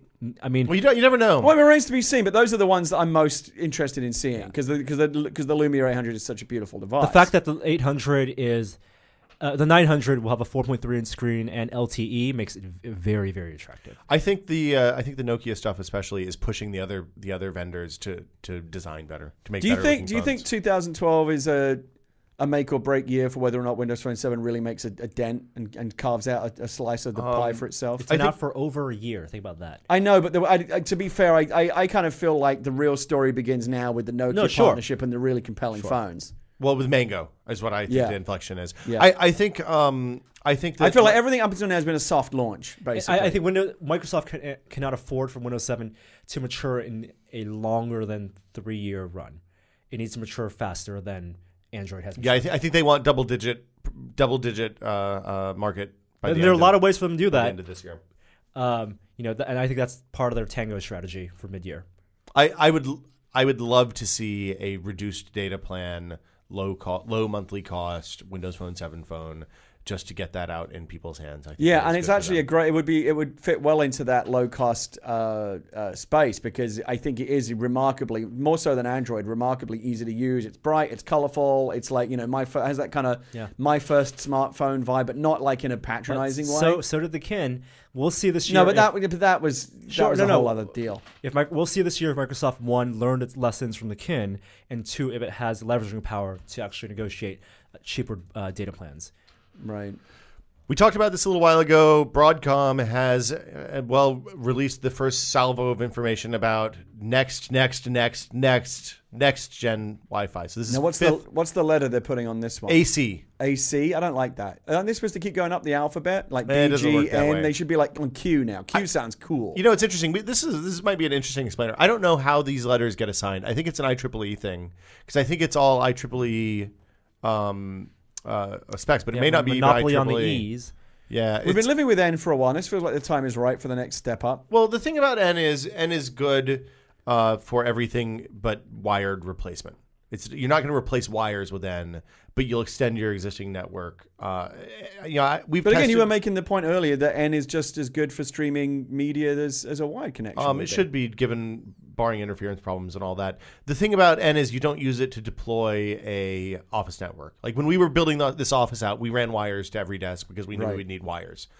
Same difference. But for most people who have home Wi-Fi networks, N is plenty fast. More than sufficient. And actually quite nice, quite a big advancement. The big advancement for N over G, the previous big spec, wasn't speed. It was actually range and reliability. So because of the way the MIMO stuff works, it's much more reliable at a larger range than G, A, or B ever were. But that's where I think Wi-Fi is, as far as consumers are concerned, that next generation will be useful for like high volume media, like streaming data, streaming movies and TV shows in high def without having to worry about cables and stuff. No, there's separate things with Wi-Fi. I mean, there's the consumer space and there's the professional space, and I think we're okay with GNN, and it's great to see the next big thing, but we want to see Wi-Fi more broad, like across cities. Well, that range for that is still. That's not what this is for, though. I know that's what this is for. I'm saying that's where I'm more excited about. Well, the point of enhancing Wi-Fi when you don't need the bandwidth is to make sure that you're never the bottleneck. When FiOS, when next gen fiber comes out to the people lucky enough to have fiber to their house right now, or the people who live in northern European countries that have really good internet because their countries are awesome and ours suck. Those people don't want their wireless network to be the bottleneck, and that's why this stuff has to keep There's coming no point out. having this hugely amazing, robust fiber optic pipe coming into your house if it gets squeezed down to a soda straw inside your house. Exactly. Right? That's exactly it. So that's what this is for. Broadcom's announced the first few chipsets. That typically means that there'll be products within a year and a half or 2 years at the outside. So is it going to be will it be like it was with previous standards, like with N? Remember, it was like revision N, like they had the kind of prototype version before it was fully introduced. I could be mistaken, but I think that there's much less contention this time with the AC spec than there's with N. I don't know for sure. I haven't heard anything about that at all. Okay. The fact that I haven't heard anything at all makes me think that there's probably no contention. Because last time there were basically two different contingents, each one with variations of the MIMO, the multiple input, multiple output. Is that input output? I don't know. Anyway, basically multi-antenna Wi-Fi. Right. And I think the Broadcom one is the one that ended up winning. So when are we all going to? Doesn't matter. When are we all going to be shopping for new routers? Probably when you get faster internet, or when you have a bigger house. I mean, the thing is, for the size house I have, N is great. It does everything I need. It covers the house really well. The speeds in the places where I need Wi-Fi are good, and I have wires where I don't. So. And again, when we're kind of in the higher end of this, like people that will make an extra effort to kind of get the best performance. Like Norm's had his whole house wired. I had a guy come in and run cable downstairs so that all the streaming media in the living room is wired, so I don't have to worry about that. But for everything else, like just on your iPad or whatever, Wi-Fi is great. And you know what? For the MacBook Air, you don't have wired as an option. Exactly, you don't even have it. Yeah. So I mean, and also you don't have the opportunity to upgrade to AC without using a lame USB dongle that's going to hang out the side of your computer, and you're not going to want that. Yes. Right. If you're wiring a house again, go with the Cat 6. Don't 5E's fine, right. But 6 is the way to go. 5E's. I thought 5E's fine, but like 35. Did you do 5E? I did 5E because 35-year-old Norm is going to regret that. Yeah, I mean, the cable's not that much more expensive. It's like 50 cents extra per foot or whatever it is, and you've just got the comfort of feeling a bit more future-proof. Well, and you can use it for especially HDMI. if you're running it inside walls and stuff where you can't just yank it and rerun it. You want to make sure that you've got a bit of future-proof. And we are moving toward a world where Cat 6 and future Cat technologies are going to run not just data, but also your TV signals and And well, Cat 6 you can run HDMI over easily right now. So, wire is always good. Yeah. Other stuff on the list to talk about. Do you want to talk about the iOS multitasking controversy, Norm? Yeah. So that was a good post, by the way. There was Wes wrote the post up. This multitasking expert came out to talk about just claiming that there's been a lot of misconceptions about how multitasking works on iOS, and if you ask the typical layperson, with an iPhone 5, how they manage their apps, many of them will say that they close their apps manually. They double tap the home button and hit the X button and close apps because those apps, they say, are using up memory and resources. This is another example of misinformation spread by a poor retail experience. And when we say poor retail experience, we actually mean the Apple Store. I mean the Genius Bar, The Genius Bar have been telling people, that, to get better performance on your phone, to get longer battery life, to close the apps manually, when that's actually not how multitasking works. And a lot of it's because it's called multitasking. Yeah, it's a bad. We had extended conversations about this when iOS 4 came out, as I recall. It's not really multitasking. It's not. And the way iOS and the reason Apple said that they solved the multitasking problem on mobile is because apps on iOS have several states. It's not just they have several background states. They're not even just put on hold. They have several not running, inactive, active, background, and suspended states, all using various degrees of memory and processing power. Right. The long and short of it is that you really don't need to manage your apps. There are some poorly coded apps, and there are things that actually do run in the background, API-based things, and those things will, for example, location services, music. Yes, that will suck up power. Yeah. And it's smarter to worry about those. But for the most people, multitasking, and a lot of people disagree. There was a whole long Reddit thread about how multitasking actually works. Don't get obsessive compulsive about your apps on iOS. Yeah, the only time I ever really open that tray these days is if an app is acting weird and you want to shut it down completely and restart it. Sometimes that's the only way to clear any glitches. And also just because I'm very OCD about neatness. Like if you look at my desktop at home, I see these desktops that are just like. You're talking about my desktop. Icons, desktop? just plastered with random icons. Like that brings me out in hives just looking at that. My desktop at home has nothing. It has the computer icon and it has the recycle bin, trash can, whatever they call it. Well, that's because you use dock. And the dock makes it nice and neat. And so I'm similar. When I've got a page. So I also sometimes when you want to get access to other apps, do task switching. If with a million things open, you may have to swipe several pages to find it. Sometimes I'll just kill stuff just to have a neater tray, but not because I think it's eating the resources. Right. See, I used to be like that, and I've intentionally moved away from that level of OCD because I found it was unhealthy for me. My OCD is different. It's all about I don't want to acknowledge that these are the 4 apps I use most. I'm going to X them so I feel better about myself. Wow, that's great. Yes, but it actually is helpful, though, because when you want access to another app, Apple will put the most recently used ones up front, so you don't have to page through a bunch of stuff to find it. The tip off that these are shortcuts to apps, or app save states, not actually running apps, is that when you do a cold reset of the phone, all of the most recently used apps are still in the app tray. So there's no controversy here. The mistake is listening to the Genius Bar people instead of going to the developers pages and reading how the actual app save states work. It is really, really straightforward. There are no secrets. Apple was unusually transparent about this, I thought.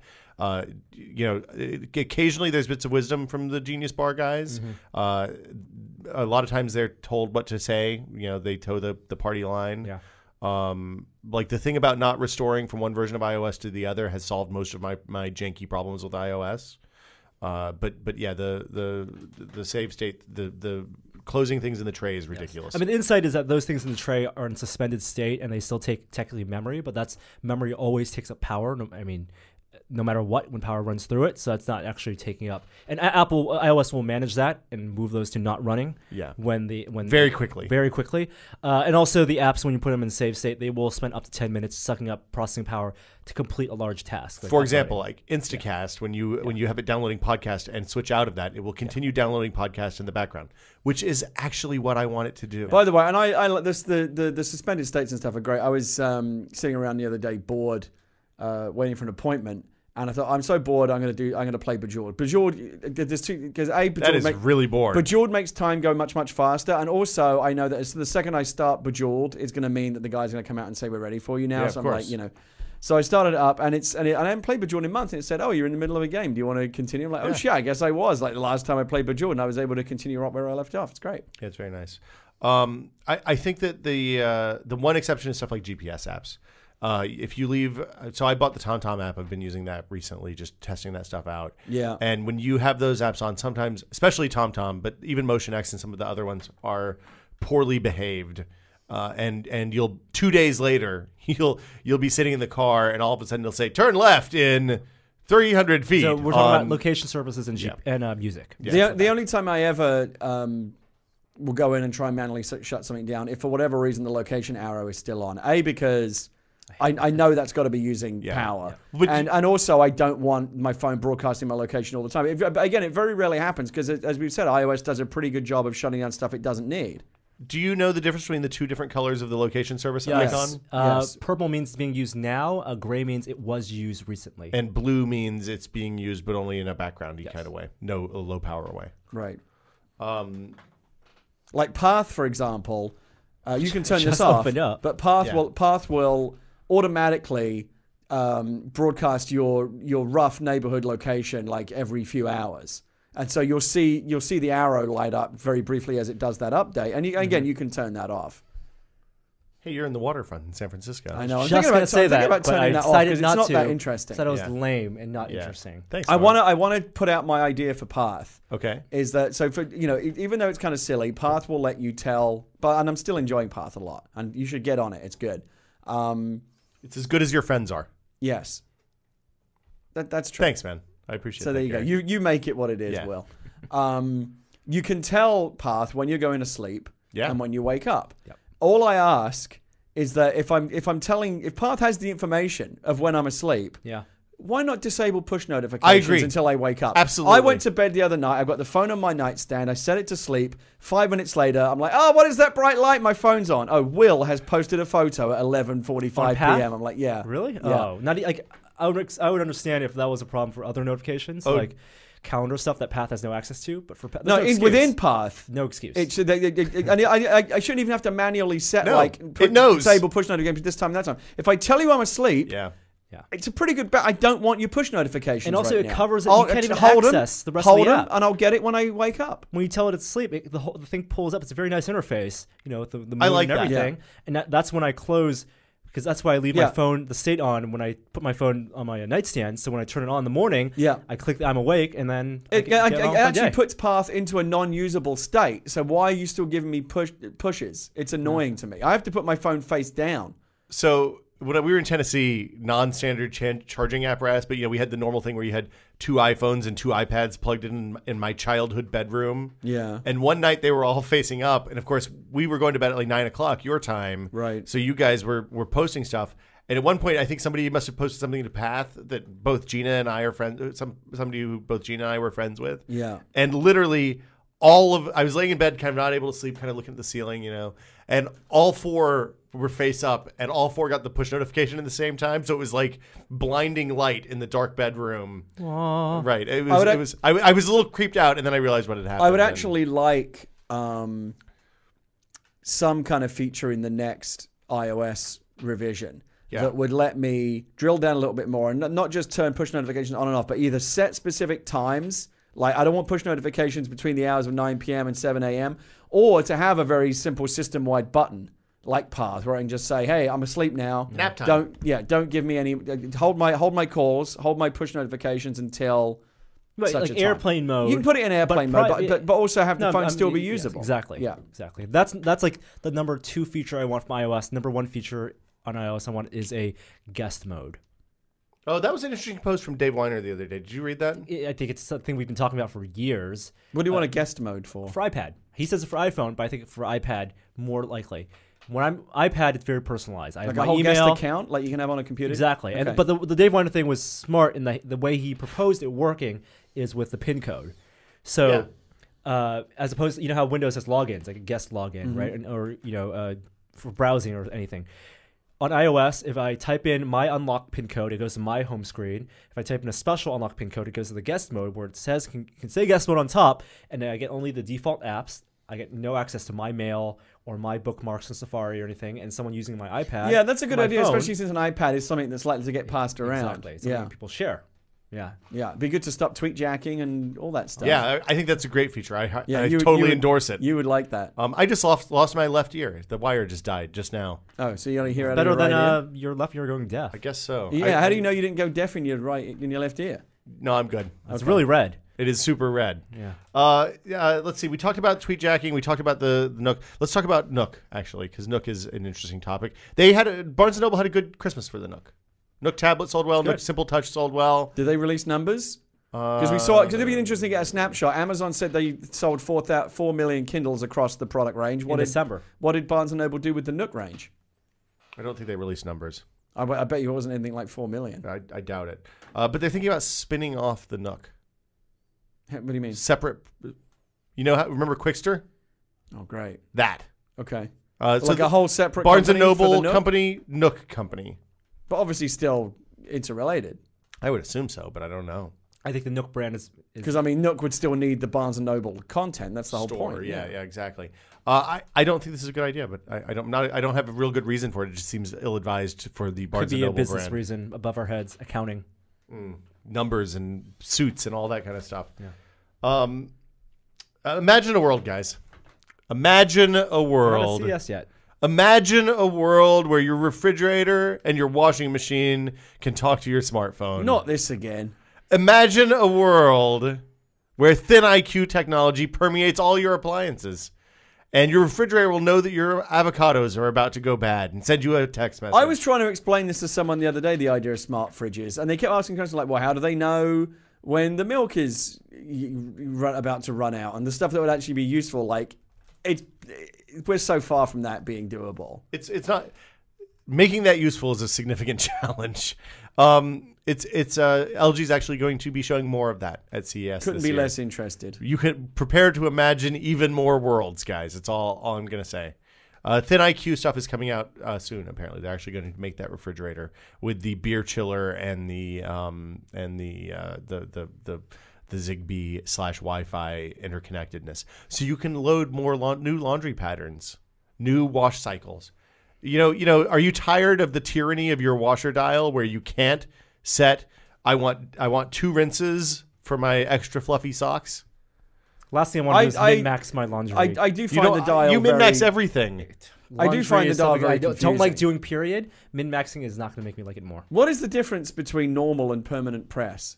Permanent press is for polyester, isn't it? I've no fucking idea. I just always use normal. I use permanent press for drying because it doesn't ruin cotton as well. I think permanent press is... This is probably all in the manual.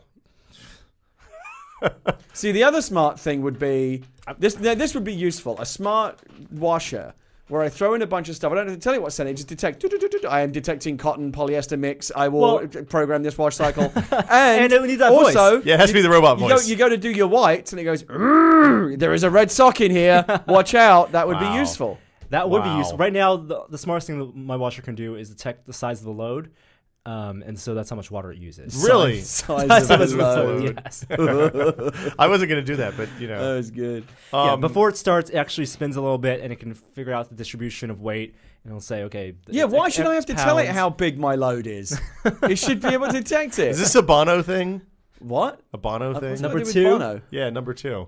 I don't know what you're talking about. no. Oh, you didn't see that South Park. Okay. I like that my washer dryer sings a song when I turn it on. Do you have a Zojirushi washer and dryer? No, I have a Lucky Gold Star. Really? Yeah, it sings a song. When I press it, it goes do do do do do do do do. Wow, mine doesn't do that. Yeah. I have a. It's wonderful. It's I a don't even know whistle. what kind of washer dryer I have. I think I have a Maytag. Good American brand. Not Washing technology, I don't get it. I would like one of those really fancy ones with the digital controls and stuff. We have a dial and you pull the dial out. Oh God! No, you want to Peasant. Yeah. Does it have a? Do you put the?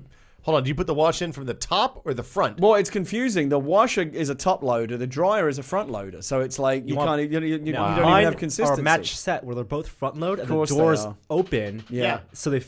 So when you open the doors, you can easily move clothes from one to the other. Yeah. So they open like that. Yeah. that was the best. That's very smart. That's a very smart design. Well, mine. Unless you fuck up and put them in the wrong way around. No, but you do washer first, then dryer. Right. Well, you can do whichever. Like mine, you can switch both. I guess you can't change the washer drawer. You can change the dryer door. Whatever happened to the idea? I mean, you can get combined washer dryers, right? It's just one machine. I think that was No a bad way. idea. Yeah, they had those. It was like apartment living stuff. It was. I don't think they ever worked very well Yeah. because it's a lot of stuff for that to be doing. If you think about Yeah. it. Yeah. I don't know. Yeah. Talk about products you only buy when they break. I've never bought a washer dryer because I've always rented. Oh. And so, I mean, I not rent the machines, but rent the house that the washer dryer is provided. Mm-hmm. Yeah. Agreed. Yeah. But I do get envious when I go to the big box stores, when I go to Best Buy or Fry's or whatever, and you see those beautiful high-tech front-loading machines. Imagine a world, gentlemen. Wait, I already did that one. Do you remember? When U.S. music sales? Do you remember when people used to buy CDs? And I used to buy CDs. And then Napster came out, and everybody stole music for a few years, and the music industry was basically completely and totally fucked. And then something happened last year. Something magical. What's that? It was the first year music sales had increased since 2004. Ah. Was it just a particularly good year for music? Adele, I don't know how you that. Adele. Yeah, not my kind of music, but Not my kind of music either. but apparently that album crossed generations and appealed to both teenagers and baby boomers, and a lot of music was sold digitally. Do they have a breakdown on CD versus digital? It was mostly digital, People mostly don't sell gains in really digital. CDs anymore. Yeah, the CDs are for grandparents now. Yeah, when it people seems give me like. a CD these days, I'm like, the fuck am I supposed to do with this? Yeah, But thanks. here's the thing. I Sometimes they're think special though. music sales might be on the rise again, but with the rise of music streaming services, that's not going to be there for long. Well, so part of it is that they have made more money on streaming services than they ever have in the past. but that's not count towards sales. It doesn't count towards sales. But yeah, a couple of big songs, a couple of big albums seem to have pushed a lot of sales. Well, and also you can make the argument in kind of in a more nebulous kind of indirect way. The rise and the improvement in streaming music services is helping people discover music they're more likely to go buy.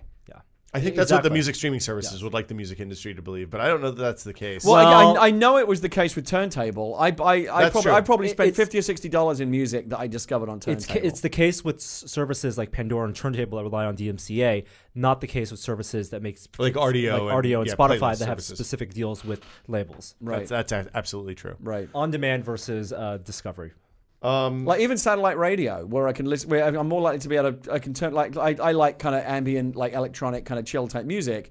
There's a couple of stations on Sirius that are just for that. I listen to Channel 53, which is their ambient station, and I've just go. And again, it's easy because you just press the button and you can see what the song is. It will identify the song and the artist, or I'll Shazam it and I'll go buy that piece of music. I bought a bunch of music from satellite radio. How do you feel about? Wasn't there a Mannheim Steamroller channel this for Christmas? for Christmas? Yeah. How do you have you listened to? Speaking of music, I was listening to the Bombcast where they were deliberating Game of the Year stuff, and the arguments about the Bastion soundtrack were so interesting. I went and bought it.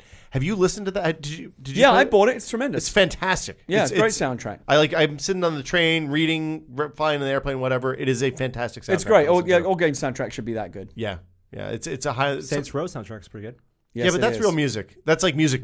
Yeah, I mean there's some original music they composed. I mean the true. title theme is fantastic. But that's basically GTA. Menu just a bunch music. of- yes, It's all really good. great music. Yeah, I started listening to game soundtracks You know what's last not year. good music? What game?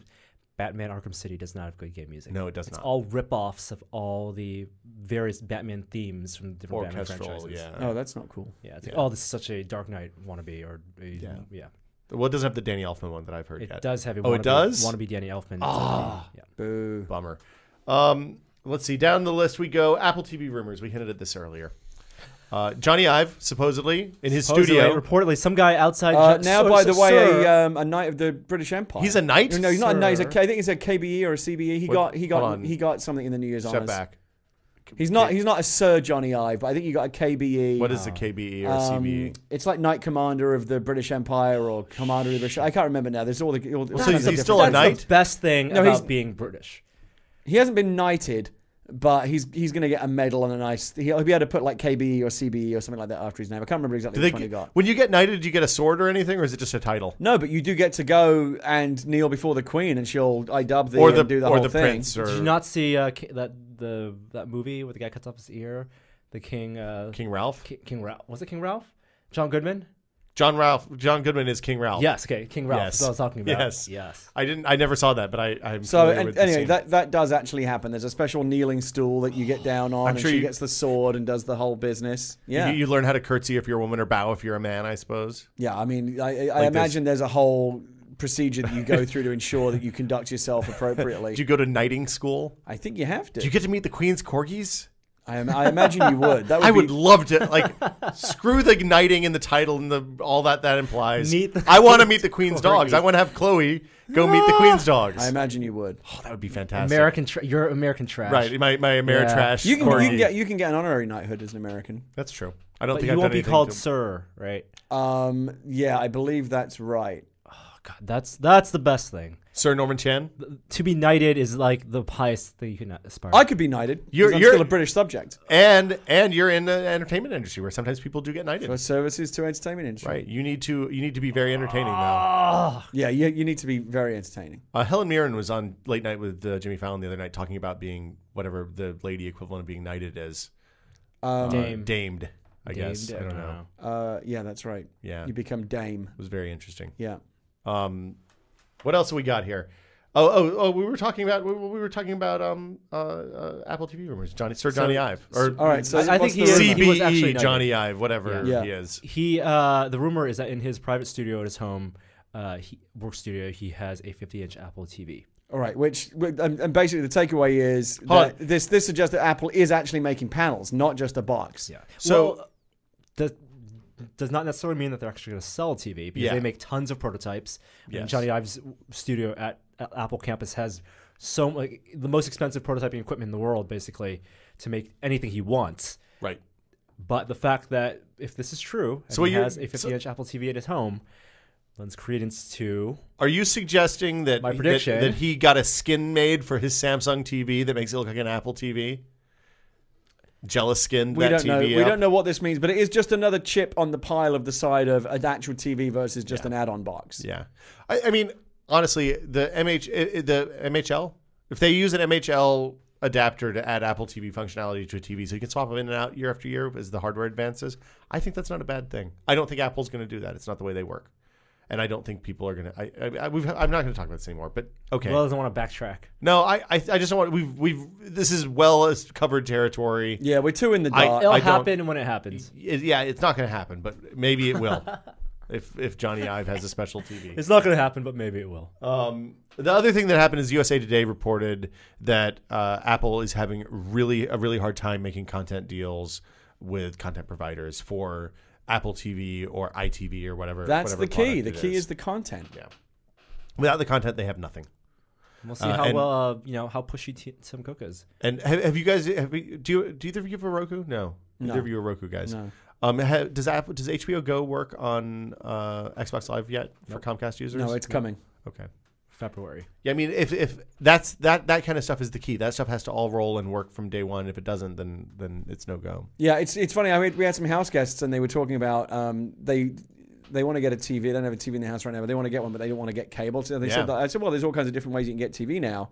And I showed them the Apple TV box. I showed them what the Xbox system is like, and they were like, "Oh, this is really great." But what was interesting was they had a very simple list of basically they wanted Netflix, they wanted Hulu, they wanted a couple of other, and they wanted a nice, simple, small box. Yeah. And nothing that I had actually did it. I said, well, if you had this, you could get this and this, but you wouldn't get that. If you got this box, you could get this and that, but you wouldn't get this. It's like there isn't one, solution that does everything. It's the worst flowchart ever. I mean, when I was stunned because I didn't realize it, but Roku doesn't have YouTube anymore.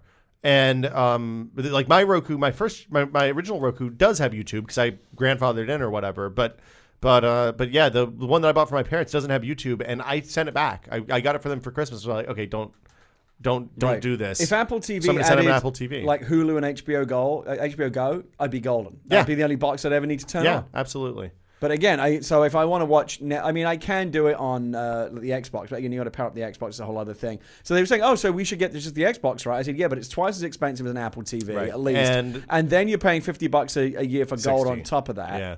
So again, there's no simple solution. Yeah, it's a grim situation right now. So. And then they said, oh, but we also really like the NFL. I said, well, the only way you're really going to get that is Sunday Direct Ticket, TV. which is only on PlayStation 3. Yeah. Again, it's just a mess. Yeah. It's not good. Yeah. It's not good at all. Did we talk about the Windows Phone update yet? We talked about the Lumia rumors. There's a small Windows Phone update rolling out, starting, I think, with an LG phone. I can't remember. Better privacy controls and fixes the keyboard disappearing and location stuff. Yep. Not that the exciting. big deals there. The rumors are that Google and Samsung have sold 700,000 Galaxy Nexuses so far, based on ICS adoption rates on sites that are like Android Market and stuff like that. I'm not sure if that's a good number. Definitely not. That's the rumor. An excellent number. Yeah, it's not Google approved. Yeah. So that is a lot of phones if that's true. It's also people running Cyanogen and stuff like that. So you take that as you will. The last thing on the list to talk about. Oh wait, hold on. Two things. Lenovo ships the first Windows laptop with Thunderbolt. The Edge S430, I think. I don't. Somehow the screen ended up way back from where it normally is. Yeah, the Lenovo ThinkPad Edge S430, first thing with Thunderbolt. I don't think I care. Thunderbolt's kind of been a fizzle so far. And then the other thing is that the third week of Vita sales have decreased again. So they sold roughly 325,000 units the first week, 75,000 units the second week, and week 3 was 42,000 units. I don't think that's anything. I don't think that's a ill omen. It's I think not, that's but people are already speculating that there might be another price drop. But there's already been a price drop? There will be a price drop. Okay. By the way, just this is breaking even as we're on the podcast. Just to go back to the content. Apparently, HBO is severing any ties with Netflix. Really? Yeah. Do they have ties with Netflix before? I don't know what they have, but whatever they have or whatever it is they may have been planning, apparently that is now off. So it's interesting you mentioned that because over the holiday I was worried about what I was going to watch on the plane ride home, and I went to iTunes when they had that HBO sale and bought pretty much the entire run of Curb. Yeah. For $15 a season or something like that, which seemed like a pretty good deal. Yeah. And that kind of stuff is real good. Like that, I'm okay with that experience. I'm fine. But with again, that. why would you buy them if they're all there on HBO Go? I don't have HBO Go on the plane. Oh, you wanted something that you could watch. I wanted something I could watch wherever I was, whether I had internet or not. Right. So, yeah. I wish HBO Go had like Spotify, where can sync some episodes offline. Yeah, good idea. Steve Jobs action figure. It's the last thing on the list. I don't know anything about this. I am very, very conflicted about this. You like action figures, and you like Steve Jobs. Action figures. I kind of like Steve Jobs. Okay. It's not obviously not authorized by Apple, and Apple has taken legal action against this company. Has made a very. Does Apple own the likeness of Steve Jobs? I don't think so. Yeah. And I don't think there were any over Apple logos on this action I imagine figure. Steve Jobs' estate probably could. Yes. I kind of want one. I was surprised that it's actually very good quality likeness. I mean, it really looks like him. Interchangeable hands. You could have them hold a 1/6 interchangeable size hands, really? 1/6 size iPhone. Well, that's why Apple's suing them. Or I mean, they don't actually include the miniature iPhone. You have to make it. You have to make it, or buy it somewhere else. Accessories. Or you can have the hand where he puts a thoughtful, hand to his chin. Yeah. Is there sitting on a chair using an iPad? There's no pensive lean back. It's not cheap. It's $100. Yeah. Ooh, that's expensive. Yeah. I don't know. So they're suing them. I don't know that there's a story here. Are you going to buy one? Well, the story is I don't know whether I Oh, okay. Okay, fine. My question is, if I got one, would it be in bad taste? Regardless of how much I want one. I think it probably is in kind of bad taste. Not as bad taste as some of the inevitable like machinima type videos that this thing is going to be used to make. Correct. But we'll see. I can't wait for it to pop up on Robot Chicken. Yeah, it was a nice. I mean, it's a funny thing, but so what? That was a subtle. Yeah, good job. Yeah, well, I was trying. Barely I tapped the detectable. desk, and then you were talking. I thought you'd keep pushing on, but No, I'm done. But yeah, so I guess that does it for news this week. Let's roll over into what we've been testing and then do some emails.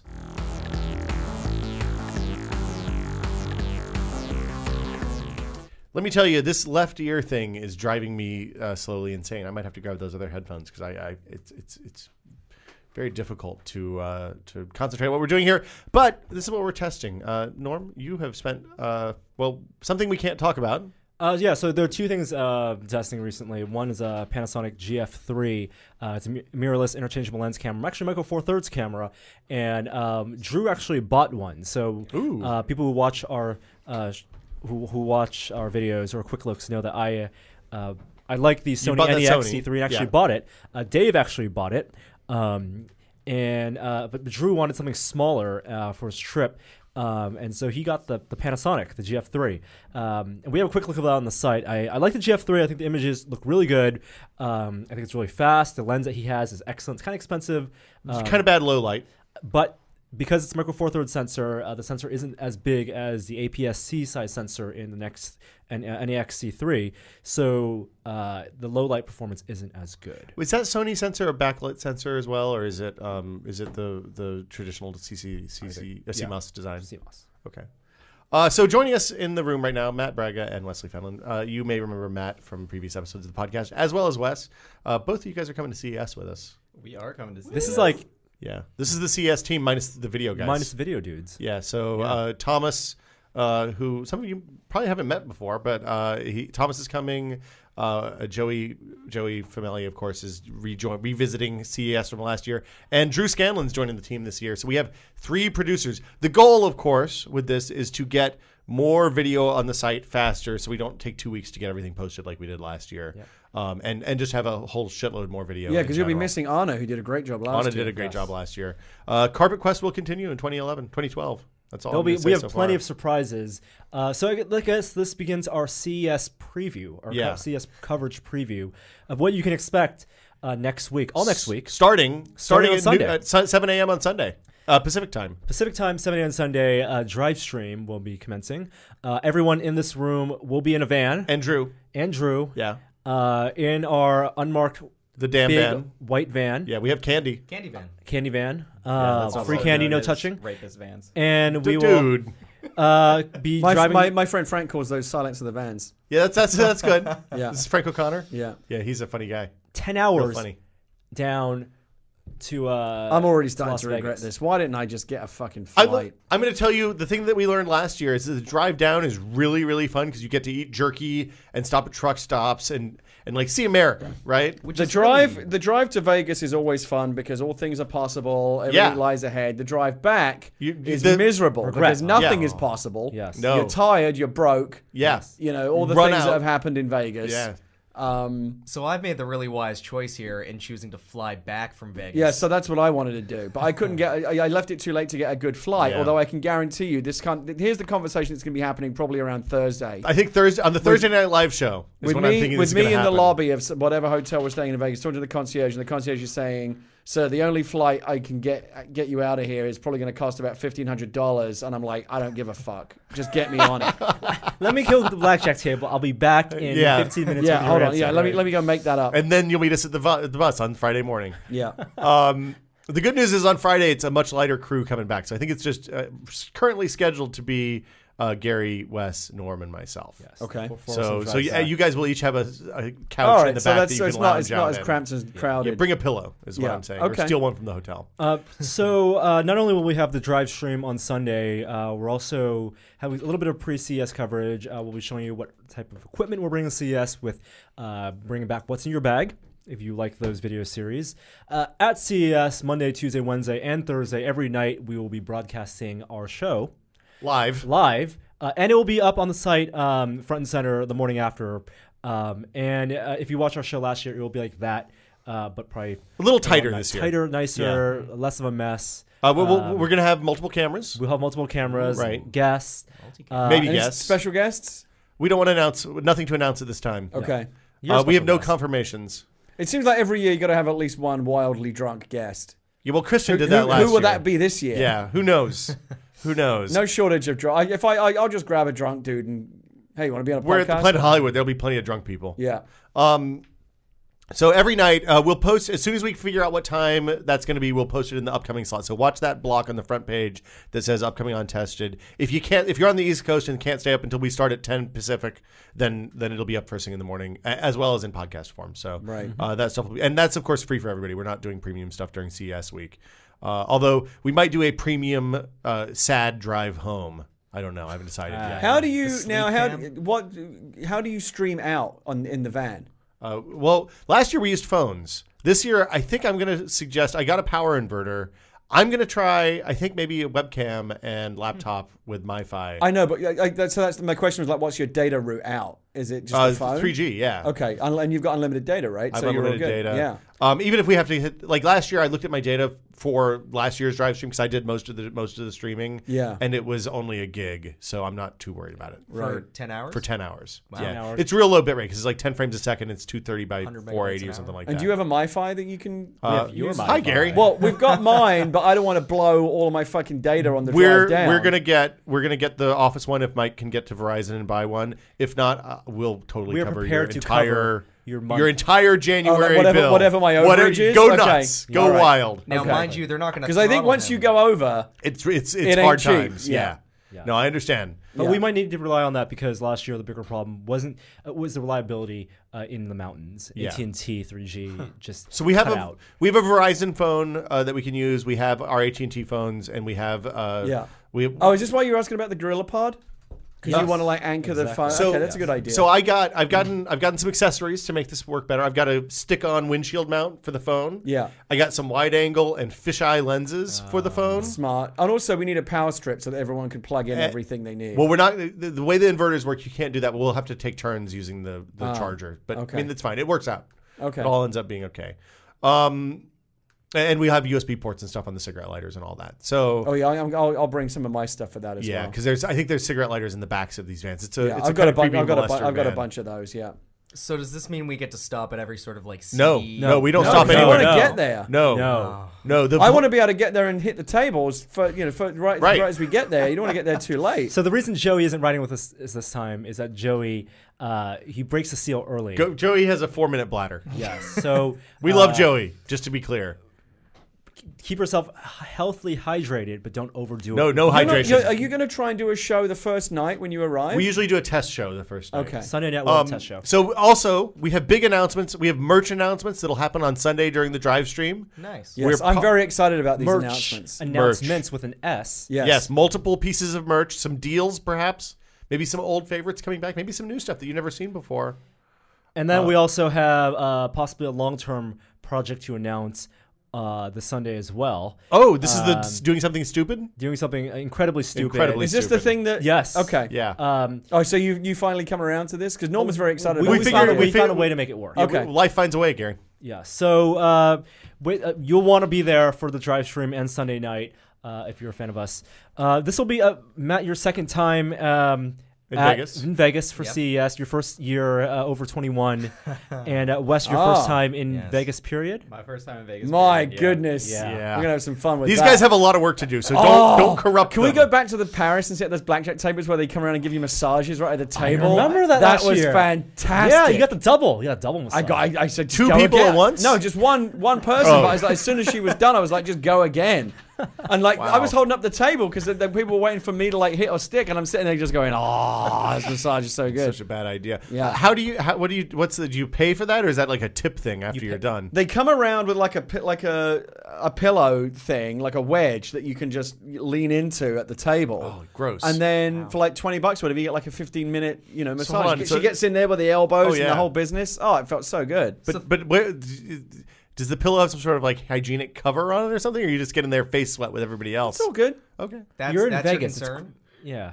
Yeah, I don't want to mash drool. I don't want to share drool with some random. I'm going to be doing that. I'm going to be making Paris. more use of the spa facilities and trying to have it right, because I'm not, as you know, I don't go to CES during the day. My days are free, so I'm either going to be fully nocturnal and sleep during the day, or my day is going to be like a spa type experience. No pretense of even going to Vegas to see technology. I don't think you don't have a badge. You guys will tell do me you? all about it. I have your coverage for that. Do you have a badge No. this year? Yeah. Okay. Go to the Encore. Book a spa trip to the Encore. The Encore's good? The Encore Spa. Gina and I were there earlier this year. Is fucking unbelievable. Okay. And if you get an opportunity to go to the, I can't remember what it's called. I'll ask Gina and tell you later. But the spa there was, and you want to. They have a good pre-spa, steam room, sauna. Oh, I love all that. Japanese hot tub. Oh, yeah. Cold plunge. Yeah. Normal hot pool. Another cold plunge. Yeah, well, I hear the one at the Cosmo is also very good, which is right across the street from us. And we need to go there anyway because we have to. You got to get into that buffet. We should book that just for like Thursday night. Best buffet I've ever been to. The in Cosmo Vegas. Buffet. Yeah, we're going to the Lotus of Siam. Yes. For Thai food. Oh, can we go to a really good steakhouse as well and get a steak? I've been dying for a good steak. We could go strip houses in Well, there's Planet one Hollywood. in Planet Hollywood, which is actually it's good. quite good. Yeah, I let's like go it. there. All right. Yeah. And lots of gambling. The problem lots is of blackjack. We got to go late at night because we're booked. We got limited. These live shows, they take a long time. Yeah. We got no sleep. Well, I always forget one of the things I like about going to Vegas CES week is there's generally lots of people there that I know. Yeah. So even though I'm there in an unofficial capacity, it's like a high school reunion. Yeah. So once you guys get your show packed up, you guys are good for the late shift, getting out in the town, hitting some tables. Yeah. I want to share a blackjack table with Walt Mossberg. That's my goal this year. Okay. Does he gamble? I don't know. I remember bumping him in the line. Yeah, we waited a cab line once. Yeah. That was awkward. We stood right behind him, and Norm was like, "I think that's Walt Mossberg." I said, "It's absolutely Walt Mossberg." And then he kind of did the over the shoulder, one of those. Just go up and introduce yourself. Well, this was a long time ago. Okay. Yeah. So let's see. Before done with CES stuff, do we have anything else to talk about at CES? We'll have a ton of video every day, on the floor reports, the live stuff at the night. Yeah. Expect all of you to be broken by the end of the week. Prepare to sleep 3 hours a night. We're gonna go. Norm and I are gonna go to Costco when we pick up the van on Saturday and buy cases of Red Bull and stimulants. There will be no pushing through this. Okay. No, that was a agree. mistake. No pushing none. through. I was so because he has to miserable. drive. He has to help drive on the way back. I have to help drive. Really? Okay. Yeah. Yeah. So last night, we decided to stay up all night, even though we had hotel rooms. We thought it was smart to not sleep at all than just to sleep for a Because few we were hours. going to leave at 5 a.m. Yeah, we left at 5 a.m. A few hours sleep is always better than none at all. Yeah. Yeah. Yeah, I went to bed at 3 and felt pretty good. Plus, I had a good week at the tables all week until that last night when I just went on tilt and it just Well, the thing to do this year is if on Wednesday night you're strong, you're good, stop gambling. Just go eat the rest of the time. That's not how Vegas works. That's not how it works. Low impulse control does not allow you to do that. You are gambling right up until the last minute because you realize you don't know when you're going to be back. This could be the last hand of blackjack I get to play for a while. Come on, let's go all in. Yeah. Next thing you know. Yeah, I don't think that's the terminology, but we have to spend at least part of the drive talking gambling. Yeah, because you don't know anything about this being affable and Canadian. Well, you can sit at the tables with us and we'll talk you through it. It's all good. Find you can hang table. around and get free drinks. Well, I mean, the crazy thing is that I've been able to gamble in Canada for 3 years now. I just haven't. Okay. So that's good. So are you planning to actually put down some money at the tables? I will put down some money, but I will not put down Gary money because I heard. You scared me last year. What are you you talking came about? into the room and you said, we're going to go to play poker, and it was like some $20, $30 hands or something. No. I was playing small poker, but I like to play for decent stakes at the blackjack table. Yeah. Right. And Norm's Norm's there with me. Although Norm is a 1%. Yeah, I'm surprised that he doesn't get picked up at the airport by the fucking Gold casino limo. concierge. And taken if I was directly taking my limo, to the I high wouldn't- roller suite. I wouldn't put on my seatbelt. Wow. I don't know about that, man. okay, CES stuff aside, Matt, you got to test something kind of cool a couple weeks ago. Remember the Sony 3D visor from last year? It kind of looked like a Daft Punk helmet. A little bit. Yeah, I remember that. Yeah. You had one. Yeah, briefly. they finally released the thing in November. Much to my surprise, I thought it was never going to go past the prototype stage. The way I keep describing it to people is if you were in like your mid 30s and a bachelor and have oodles of disposable income, buy this thing because it's like $800 of just excess. So is it for watching porn on the bus? Is that what the thing is? No, man. Oh, jeez. Get up on the mic, Matt. You're am I far like away. too far off? It's great for watching porn on the bus if you want to bring your PS3 with you. Gross. And a purse. What? What's you porn on a bus? Well, I mean, every time you see these 3D visors, that's like the use what? case. Why That's does anybody need this thing? Okay, so you tried PS3 stuff with it pretty much, right? To be fair, I mean, this makes a little more sense to me because it's 3D. So it's a visor. It has, two little sort of screens inside of it. OLED screens that are magnified to make it look like you are in a movie theater. The effect is kind of convincing. And then it's 3D. So you hook it up to a PS3 or to a Blu-ray player. I don't know if you can use it with non-Sony devices, to be completely honest. Well, it's HDMI 1.4a, right? I guess. I don't remember offhand. I just got to check. But I just know that like it's a little box. You plug your PS3 into the box and your visor into the box. And you need power to the box as well. You need power to the box, which was a bit of It a sounds like a bit lot of of a hassle. It's an enormous cable snarl, right? Yeah, it's a total cable snarl. I was really bummed out that you couldn't just plug an HDMI cable into the back of the PS3. Yeah. That said, it was really fucking cool. I mean, at $800, it's totally How heavy was it? So okay, make your so head like pivot weird. That's top sort heavy? of the big sort of caveat with this thing is that that's the big one. Well, no, I mean, like honestly, it's really bad because you can't use it for more than like half an hour because the 3D effect starts to hurt. Okay. And then your head starts to hurt because either you can shift all of the weight onto your nose, which hurts, or you can shift all the weight onto the back of your head by doing weird things with the strap, which just gives you a headache. And you wear glasses normally, so were you wearing your glasses underneath, or did you zip focus? I tried it with both. I tried it with glasses and without glasses. It was better with glasses because I felt like it distributed the weight across my face better as opposed to all on my nose. Okay. So that was people with glasses, we win for once. Yeah. We it's totally always better win. to have glasses. Yeah, it's totally better. Sorry, Wes. But yeah, otherwise, pretty fucking cool. Because I mean, last time when we saw it, they were just demoing videos. Yeah, like there was nothing interactive. Whereas this, I actually got to play. I mean, Wipeout. it's good that these products exist because this product is how you get to the smaller, better one down the road. But like, you wouldn't recommend anyone actually buy this thing. No. I mean, yeah, it's again, if you have disposable income and you're walking into the store and you've got nothing better to spend your money on, sure. How much is this thing? $800? $800. Woo! Yeah. It's pricey. You can get a really nice HDTV for $800. Well, especially because Sony's selling their stupid good size PlayStation TV. 40 inches. Vizio, you probably get like a 50-inch Vizio for $800. That's probably true. Yeah. And did you try games with it too? Yeah, Wipeout. Actually, I keep telling people Wipeout is probably the coolest bit of 3D. Game seems like it would be cool. Oh, jeez. I'm so jealous because like Matt and I have talked about Wipeout HD. It's one of my all-time favorite series, and that game just looks mind-blowing. Yeah. The technology and the art style especially is just super clean. Yep. And if anything was just made for 3D, it's appropriate for that. It's Wipeout. Well, especially because I mean, it's. I keep saying Wipeout is the best like tech demo / game ever because in 3D it was the only 3D game that I played that ran at 1080p. Batman and it's 1080p, 24 hertz, right? I actually need to try that. I haven't loaded up Wipeout on my PlayStation Wipeout's since really they did good. the 3D update. I should give it a try. Yeah. A lot of fun. Yeah, that's the thing though. Is generally when you run like there's a noticeable frame rate hit in some of these games. Like Assassin's Creed kind of chugged along at times. Well, any of the big single player games that are 30 hertz games were slow in my experience. Yeah. So and that's probably the only thing I miss about playing Wipeout in the visor is that Wipeout is a 60 frames per second locked game when you play it non 3D, but it kind of dips a little when you like it's 30 frames and then sometimes it goes a little bit below that and you can tell. Yeah. But otherwise, I mean, it's And this year we will get Adam Boyles to in our suite. Remember last year we're getting what? Adam. Adam Boyles. Oh, is he coming? Remember last year we didn't. Well, because Braga didn't know who he was. He didn't know who he was, and then we couldn't pissed get him on off the, twice now. The suite number, and he was looking for us. Yeah. If I encounter any really interesting cats while I'm there, I'll see if I can Cats. press gang them. Meet some interesting literal people at the felines. tables. Yeah. And hotel elevators. I New can find friends? myself sitting there, next to Bill Gates at the blackjack table. Bring him I'll in. say, hey, you want to come and do a podcast? We'll Yeah. play some bridge. Yeah. Tell him we have a lot of really. Tell him we have a 4,000 piece Lego thing in the building that needs to be assembled. He loves puzzles. Yeah. Bill Gates. Anything else you've been testing? Gary, you've been testing some photo apps, right?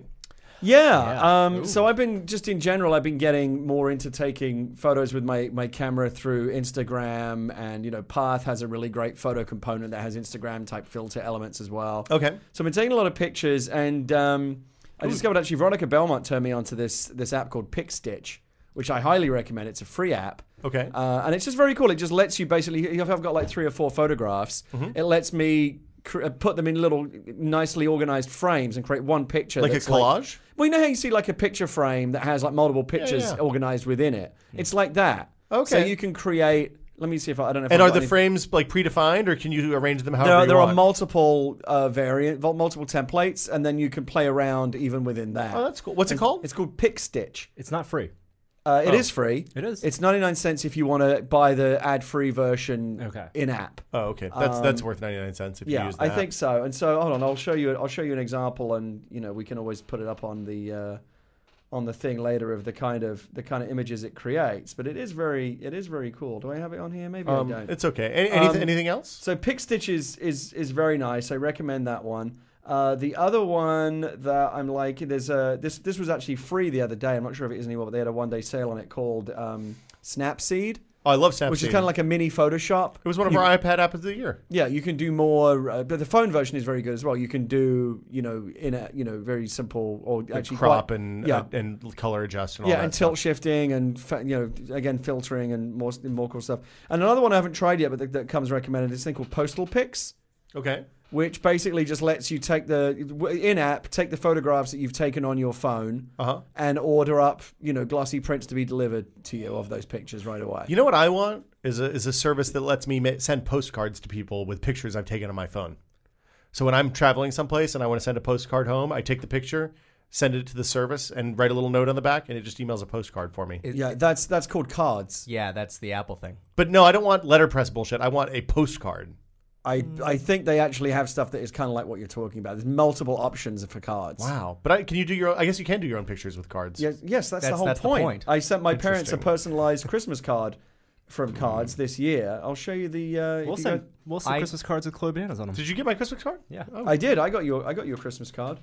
See, I don't know anyone who's actually used this yet, so I'm actually really interested. I downloaded it when we were looking at Christmas cards because Yeah. we usually do quick prints or I can't remember, but it's Some American thing. something probably not available in Canada. Well, you guys still look, do there are cards all, by there are all hand. kinds of templates here for travel postcards. Yeah, but so you're but all look, good. that has frames. I want It just doesn't like have, but it doesn't full have to. bleed Have, picture. but it doesn't have. Yes, that option is Okay. also there. Okay, sounds Gary, good. I want to talk about your watch. Yeah, let's do that. That's something I've been testing. Yeah. Now, Norm had a earlier, I guess last year. Was it last year or the year before? The year before. When the Square iPod Nanos came out, That was Big Live Show 1. Wow, really? Was that long ago? Big September Of September 7th, 2010. 2010. Wait, wow. Yes. Were you here? No, you weren't here. No, for I that. wasn't. Was that the one where you? But that was before you even worked for the site. Is Wasn't that the it, one where Wes? you? No, I've been writing since just early August, okay. so but not long at all. That's the one where you distinguished yourself, right? No, the lockpicking incident was this year. No, the previous one. What did I do the previous year? Oh, the Just general drunkenness. I'm going to go ahead and say once again, I didn't eat it all that day. I went outside after the live show was done and made some poor decisions. I had a whiskey and beer simultaneously multiple times and went from 0 to pretty shit-faced. But that is the moment at which you became a star in your own right within Whiskey Media. I don't think you were really, you were kind of a second-tier celebrity at that point. But at that Just moment, turning your mic down. At that moment, you became an A-list star. I like to think in the it whiskey was, media firmament. I like to think that the thing that boosted Norman and gave Norman and I our meteoric rise was the as seen on TV segments. So the sauna suits and yes, the Baconators. Yes, and that was definitely all part of your ascent. But I'm saying it was that a good day your for performance testing. at the live show was that was your Beatles on the Ed Sullivan show. Thanks, yes, thanks, Gary. Absolutely. Yes, absolutely. We had a good time at the KFC afterwards, reading the gaff comments. Yes, we did. I didn't go to the KFC. We did. No, you were too drunk, dude. All I remember is that sometime during that show, somebody came and said, "Oh my God, San Bruno's blown up." Oh, that was the night that we had the big PG&E explosion. The big gas explosion. Yeah. And then Chloe was there. Right, Gina came and got you. Yeah, that was probably best. So that was also the day that I declared that the iPod Nano sucked as a watch. Yes, because you had taped it to your wrist. I with taped scotch tape to my wrist before any of these fancy bands were released, Kickstarter projects and whatnot. Thought leaders once again. Scotch taped it to my wrist and used it for a day and a half, and I said, "Nay, this is not good product." So 18 months later, Apple has changed the firmware. Yeah. Updated it to make it more watch friendly. Yes. And now there are tons of these watch bands. They sell them at the Apple Store. The second generation of this form factor, the Square iPod Nano. Yeah. Apple obviously saw that people were interested in the idea of turning it into a watch. They said, okay, we'll help you out. Well, here's a bunch of interesting watch faces and some other changes that make it function better as a watch. Yeah. It's not there yet, and we can get into that. But yeah, so now you go into the Apple Store. I hadn't done this in a while, but you went to the Apple Store and you're looking at different iPad cases and stuff, iPod cases, and there's a whole category now for watch bands. There's multiple ones available. It's a whole new category. So as a thought leader, you've jumped on this trend a year and a half after we established it as lame. Well, what happened was a buddy of mine who had a first generation Nano that got recalled. Okay. Apple, I thought this was quite cool, replaced everyone's Nanos with brand new sixth generation Nanos from the earlier ones that were recorded. So people got a nice upgrade for free. Hold on. So if they had not the square one, if they had the fat one. If you had one of the earlier, I can't remember which generation it was, but there was an earlier generation iPod Nano that got recalled for a battery issue. It's the white. It's the original white one, right? One of the old ones. One of the really early That's what Gina ones. uses when she runs. If you sent that into Apple for a recall, what you got back was a 6G. Oh, wow, which is that's pretty really sweet. nice, yeah. So my buddy Q posted a picture of, oh my God, I got a nice upgrade. Next thing you know, he's going to bought a watch strap, and he posted a picture. Hey, it looks pretty good as a watch. I'm like, oh, I didn't really know you could even get these proper watch straps. Yeah. So then I'll give it a try. So I went and got a Nano, and I got a watch strap for it. And I got kind of a shitty one that was available in the store, but I've got a nice one coming tomorrow that's like a proper metallic link watch strap. Well, this is all this right. one leather one's not. Is it leather or is it no, faux leather? it's kind of bullshit. It looks all right. I really, this was just kind of a placeholder until I got the metallic one that I like. But you could see yourself not only changing watch faces, because that's easy to do on the Nano. You swipe to change watch face, but also having like a drawer full of Nano watch So I bands. got the silver one because that's the one that's kind of the most neutral color that could go with anything. So they've got like antique leather ones. I got a metallic link one. There's all kinds of there's sports bands, all kinds of stuff you can get for jogging and what have you. But you know what? I kind of like it. So it's not perfect. So the watch face doesn't stay on all the time, right? Because of the battery issue, right? And there's and there isn't even any user controlled features for like how long it stays on. It stays on for a default. So 15 do you press seconds. a button? You do this. You press your power button. Okay. And there's your watch face. Okay. And it will stay on for a bit. Yeah. And also from here, you can swipe to get your stopwatch or your timer. And you can go to Kermit the Frog or something. I know. Like yeah. So you can cycle through the different watch faces here. Okay. So that's pretty cool. There's Mickey Mouse. He's pretty cool. Is it the arms? Yeah, of course. Okay, that's good. So that's pretty nice. And then, but what I would like to do is be able to set, because I'm not really going to use it for like playing music or doing very much else other than there are some really cool watch faces on here. And again, depending on the band that you choose, if you pick like an antique leather band, you can pick like a nice analog watch face to go with it. If you have like a sports band, you pick like a cool digital face to go with it. There is a word for this. What's that? That starts word. with an S. Oh, something skeuomorphic? Yeah. Skeuomorphic. Okay. So a lot of people don't like that, but I think in a case like this, it actually works quite well.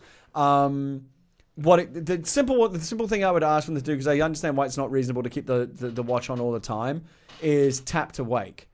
You know, if I can just tap the screen like that. But that's going to hurt your battery too. Why? Because the touch screen has to have energy to work. Yeah, but it's easier keeping the digitizer like activated than it is keeping the screen. Oh, activated, no doubt. So. Absolutely. But, so I have to do that, which again is basically like when I was like 10, the first digital watch I ever had that came out like in the late 70s. You know, the battery didn't exist at the time to keep the watch face on all the time. Or the light, not even a backlight. We're talking about actual small the light on the LCD. side. Yeah. You press the button and it lit up the side. Yeah. So look, I mean, it's a bit gimmicky. I don't know. I don't wear jewelry or other affectations, but I'm a sucker for a nice wristwatch. Yeah. So I'm giving this a try. We'll see how it works. I'm going to ask you a question. Do you feel that digital watches are a pretty neat idea? What are you doing? A Douglas Adams thing on me? I was right now? going to, yeah. That was the plan. Yeah. Thanks for ruining it, though. Do you think this is a good idea? Would you recommend this? For normals?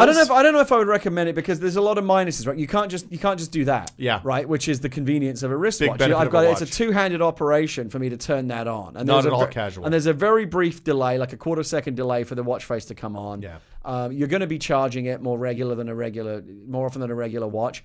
Having said that, if you wash your hands and get water on it, it is Biggest also problem, a fully functioning iPod. So the headphone cable is still exposed. it's here. And if you wash your hands, you can get wristbands that will cover that, or come with a little plug that will fit it over. But it's very clever. So this is actually you do the thing where you multi-touch the screen sideways, because this is actually on my wrist sideways. Okay. With the dot connector here and the buttons on top. So you turn it sideways so it can function. So as a then you watch can band. charge it without having to take out the band. This clips in and out of the band very, very easily, which is nice. It's very easy to put it on other. Is it comfortable? Is the clip on the back of it grinding into your wrist or anything? No, not at all. The wristband is not a great wristband. Right, of course. So that's why you want to get like a nice leather one or a proper one that's fitted to your wrist. Yeah. But it feels like wearing just, no more cumbersome than wearing any wristwatch, really. would not feel comfortable walking down the mission with that. Why not? I'd get laughed out of there. Dirty Really? hipster. Yeah. I thought they would love it in the mission. They'll love it in Laugh out 5 there. years when no one has them anymore. Yeah.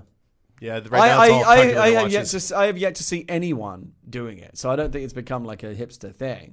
Brian Chen wore one for a while, as I recall. I'd see him at events with his Niche is Nano more watch. We're on. trying it. I'll probably wear it to CES because it feels venue the right appropriate. place, Yeah. Let us know how Could it goes. could be a conversation piece. Right, they're not going to say, "Are you here for AVN?" They're going to say, "Oh, you're here for AVN's CES. gone, dude. After. No AVN anymore. Oh, it's a bummer. Should we? Anybody else have anything they've been testing they want to talk about? Bueller. I had a couple of things on there, didn't I? You had. Oh, so I wanted to talk about Saints Row 3 just very briefly. You want to save that for outtakes? Oh, because I thought it fitted under what we've been testing. How do you like Saints Row 3? It's the best game of the year. Really? It's my personal game of the year for 2011. It's the most fun I've had playing any game in ages. If you follow me on Twitter, I've been tweeting about it incessantly. You've said all the same things that I said about 3 weeks ago. It's so much fun. Yeah. And then the other thing, I finally, because it was the first game that was appropriate, I finally got to plug in my Xbox controller to my PC and have the whole lean back console experience with the PC. And let me tell you, you can tell the difference. When it's running on your big screen TV in 1080p with full ultra settings, it is like playing next generation console games today. It's fantastic. Yeah. And that game is the thing that you said last night is something I had commented on earlier, and I think a lot of people said it is literally like every time in that game when they had a choice to do something that was less fun or more fun, every time they made it more fun regardless of what the ridiculousness was. My basic take on it was fun at any cost. Yeah. Fun is the number one priority, and if they have to bend the story or the rules of physics or logic, no matter what they have to do to contort or compromise or mess around with any other aspect of the game, so long as it's in service of what's fun for the player, that is their mission all along. Have you finished it? Oh, yeah. Well, Okay. no, I finished the story, but there's still many more activities yeah. and things to do. Even the side quests and stuff like that, side missions, which are usually kind of a drag in those kinds of games, are pretty good. The first 15 minutes of that game have more entertainment value than the entirety of most other games that came out this year. Yeah, they don't mete out like they immediately drop awesome weapons.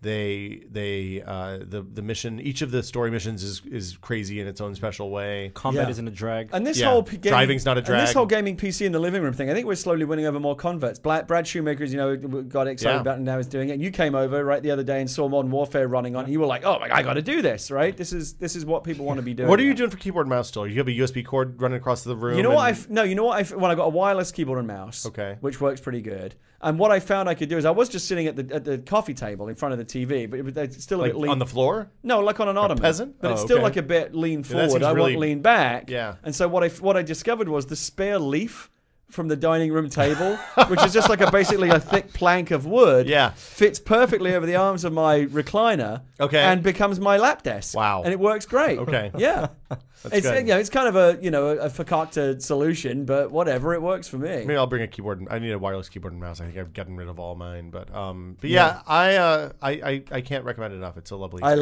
I love it. I mean, again, you can tell the difference in the resolution at 1080p, the higher settings, and of course, it's running on a pretty good PC, so it never really slows down. It looks like Xbox Plus. Yeah, it just looks great. Yeah, it's a lovely experience. Yeah, I'm gonna play some music and then let's answer some questions.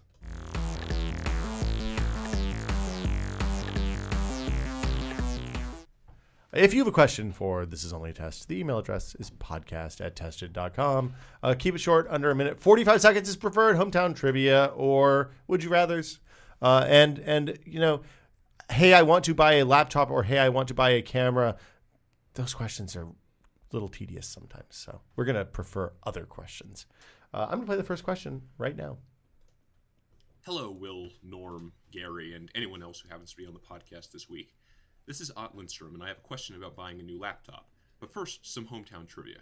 Grand Teton National Park, a few miles outside of Jackson, Wyoming, translates from the French as Big Breast National Park, because the French explorer who first came across the Teton Mountain Range made the very astute and juvenile observation that the largest mountain does bear a striking resemblance to an oversized human mammary.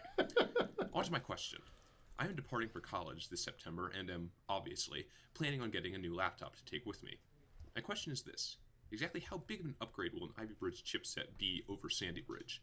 That is, will it be worth it to hold out until summer for a more expensive Ivy Bridge machine, or should I simply go with a Sandy Bridge? Keep in mind that I am a gamer and would be buying something tailored to those needs. Thanks, guys. I love the podcast, and Fake Outtakes is probably the best segment out of all the casts I listen to. Keep on being awesome. I always like it when people make the effort to compose their question and they put on their radio voice. Yeah, it's all very. This is a serious business question. Yeah. Matt, what do you think? Kind of an asshole. Oh yeah, you don't have headphones. No. Sorry. Wow. So Matt did not hear that question. No, Matt was just sitting here being bored the entire time. Sorry about that, Matt. Sandy Bridge right now is totally fine if you're building a desktop. If it's a laptop, wait for Ivy Bridge. Yeah, that's what I would say. And Ivy Bridge will be out real soon. I would expect to see an update in April, even March, maybe, if Apple gets a head start on everybody else like they have in the past. He said he wanted to play games on his laptop. That's not going to happen. Yeah, for either way, he should get a laptop that has a dedicated GPU if he really cares about playing games, because Ivy Bridge is not going to be good. I mean, it'll be better for games than Sandy Bridge, but not much. So neither one is going to satisfy you with integrated graphics. Yeah, I mean, you're going to play, if you're playing, you're not going to play Skyrim on Ivy Bridge in a way that's going to be acceptable to you. You may be able to play, the things you'll be playing are things like older games, 2D stuff, Torchlight, stuff that's specifically designed to run on lower end machines. Team Fortress is fine. Things like that kind of stuff. As far as mobile GPUs go these days, who's on top? Is it NVIDIA now? I have no idea. Okay, neither do I. Well, AMD just came out with pretty high-end stuff, right? So high-end for desktop. I think it's... I'm not exactly sure about the Fusion stuff on mobile. I would bet more on AMD. I don't think NVIDIA cares about discrete GPU. Yeah, the problem with all that stuff is that there are probably 35 different mobile GPU SKUs from each vendor. So it really depends. The trick is find the laptop you want and then figure out what GPU you can get in there. If your primary goal is gaming, then you're going to get a laptop that you're not going to want to carry. So, I think that the 7-pound laptop market is a little bit tedious these days, and I don't think those things are really laptops. I mean, no, you're not going to carry that giant monster machine around with you. Granted, if you can find a 15-inch laptop that games well, that's pretty much the holy grail. So. From my college experience, give up on trying to play anything modern on a laptop and just buy something super light if you have any intention of taking it to class. Yeah, that's exactly it. Don't even bother trying to get something that weighs more than 5 pounds because it's going to suck. For college, I mean, the other way to do it is to build a desktop that you can use that's relatively inexpensive, and then buy a super cheap netbook that has good battery just for typing notes into. Ultrabook at this point. Netbooks are dead. Well, Ultrabooks aren't super cheap. We have killed them. Ultrabooks are $799. I know, but I mean, I just think it's weird that you're giving the advice go buy a netbook today. It just seems like if somebody like a machine to type shit into and do nothing else, a netbook is great. I would rather get an iPad with a keyboard attachment. Well, Not I mean to diverge that's too a much. $700 way to do that. $600 way to do that. Yes, If you've ever tried taking notes on a netbook, it is fucking painful. Yeah, netbooks are shit, dude. I'm aware of that. College note taking. Another question. Hello, Will, Norman, Gary. Once again, this is Peyton from the middle of Amish country in Ohio. I'm in the market for a new pair of earbuds. The only problem is that I can't stand wearing earbuds with the silicone tips that you have to wedge into your ear. Since almost all earbuds are made in this style these days, I'm forced to use Apple's low-quality earbuds that don't have those. Are there any better alternative earbuds that don't have silicone tips? Also, a would-you-rather question. Would you rather live in a country where there are no law enforcement officers or an extreme overabundance of law enforcement officers? Thank you, and always be testing. Matt, I'm going to lead off with you again. What do you think? I actually heard that question. Oh, interesting. Yeah, it was the one about so what? He doesn't like silicone earbuds. He doesn't like silicone earbuds. He wants Yes, like plastic ones. that is correct. I used to use a pair of Sonys that kind of looped around my ear. That were actually really nice. I used them for running. They didn't fall off. The outside the ear jobs are good. Those ones are good because they do anchor it onto your ear. Hook on. The other thing is that once you get above about $100, then you buy a pair of earbuds, and then usually they come with a bunch of tips instead of just the silicone ones. So your Sures and Etymonics and Audio Technicas and Audio Technica's not right. Ultimate Ears, the guys that Logitech bought, and those new the Bowers and Wilkins C5s that I like. All have multiple tips, and some of them, like the Sures, even have the orange foam like you use for earplugs that you can roll up and jam in your ears, and they poof out, and they're much more comfortable than silicone, I think. So you have to spend a little bit more money. The good news is that all $40 earbuds are more or less the same and made by the same shitty OEMs and just rebadged. So Skull candy. Yeah, so you're not losing anything by. You're actually getting a benefit by buying a more expensive pair of earbuds. They sound a lot better. I'm not a big fan of earbuds. I would rather get those kind of like collapsible mini headphones. You know, like I got a good deal last Black Friday on some really good Sennheiser noise cancelling ones, and they kind of collapse down into a way that's very easy to put in like a glasses case, but then they open up and it's not in ear because I don't like in ear, but they're little mini foam things that sit over your ears and work really well. That's a fair point. Yeah. That's still not as convenient as something you can just like really like coil up and just put in your pocket and have almost no footprint at all. The nice thing about the earbuds is I just jam them in my coat pocket and I have them wherever I go. Yeah. But they aren't particularly comfortable, and I actually hit the limit with those C5s over the holidays when I was wearing them. The day that we recorded the last podcast, actually, I was on the plane for 6 hours, so I wore them that whole time, and then I got home, put them back in because I didn't have a pair of headphones when we were doing the podcast, and by the end of that, my ears were chafed. Which is never happened before and is pretty uncomfortable. So yeah, but squishy foam tips is the key. Hey, Tested Crew, this is Paul from North Andover, Massachusetts. This past Christmas, I received an iPhone 4S after using an Android for the past couple of years. Hold on, we forgot his would you rather. Yeah, I would rather live in a country that has too many cops than none at all, because too many cops is scary for various reasons, but it's not as scary as basically Escape from New York, which is what you're talking about if there's no law enforcement at all. Is there Ernest Borgnine there? Probably. I like Ernest Borgnine. Is he even still alive? Yeah. Okay. Norm, how do you feel about Ernest Borgnine? I don't know who that is. Oh my god. You've seen Escape from New York, right? Yes. Cabby. He's a taxi driver. Oh, okay. Yeah, he's one of the greatest character actors of the 20th century. Indifferent. More cops. I think more cops. Yeah. More cops, more Ernest Borgnine. Yeah, more cops, Braga, or less cops. Oh, Fewer. that's right. You know, on the audio they can't see you nod. More cops. We're all lawful good people here, I guess. I don't know how I feel about that. I'm going to play the question again now. Hey, Tested Crew, this is Paul from North Andover, Massachusetts. This past Christmas, I received an iPhone 4S after using an Android for the past couple of years. No longer having turn-by-turn direction on my phone is a bit of a disappointment. I used the feature a lot on the Android and found it quite useful. So I was wondering if you guys had a preferred app for the iPhone that could fill my needs here, preferably inexpensive, under $5-10. Thanks, and keep on testing.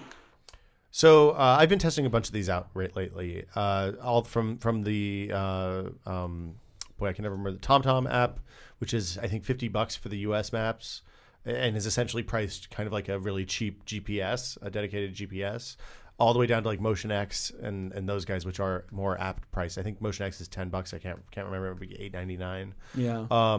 Motion X is okay. I know a lot of people really like it. TomTom, none of them are perfect is the thing. Google, I think Google Navigation is the best phone turn-by-turn app I've ever used. Like the timing is really good on it. The voice stuff is really smart. Yeah. The maps are relatively reliable. Nothing comes close to that is the bad news. I've been looking into this for a while as well because I hate my crappy Garmin that I've got in my car. Yeah. It's very unreliable, and I've been wondering, can I just find an app that would do this? And again, just have one less gadget to worry about.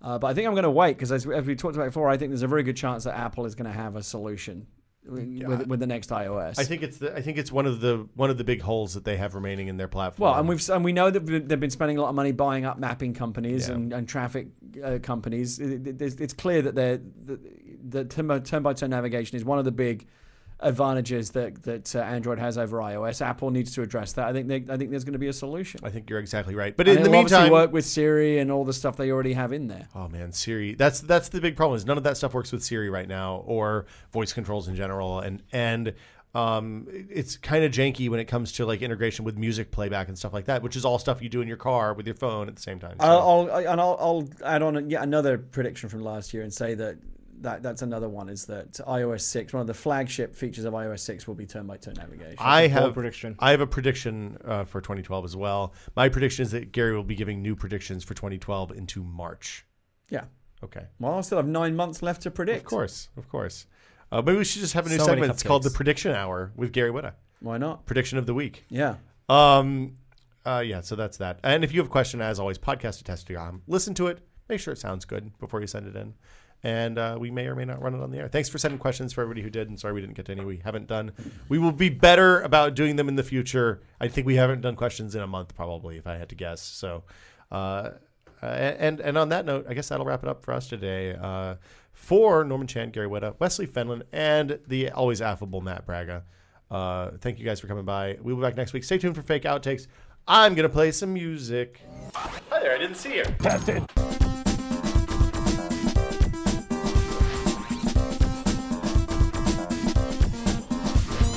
Norman Chan, do you have a pulse? 98 beats a minute. That's way too high.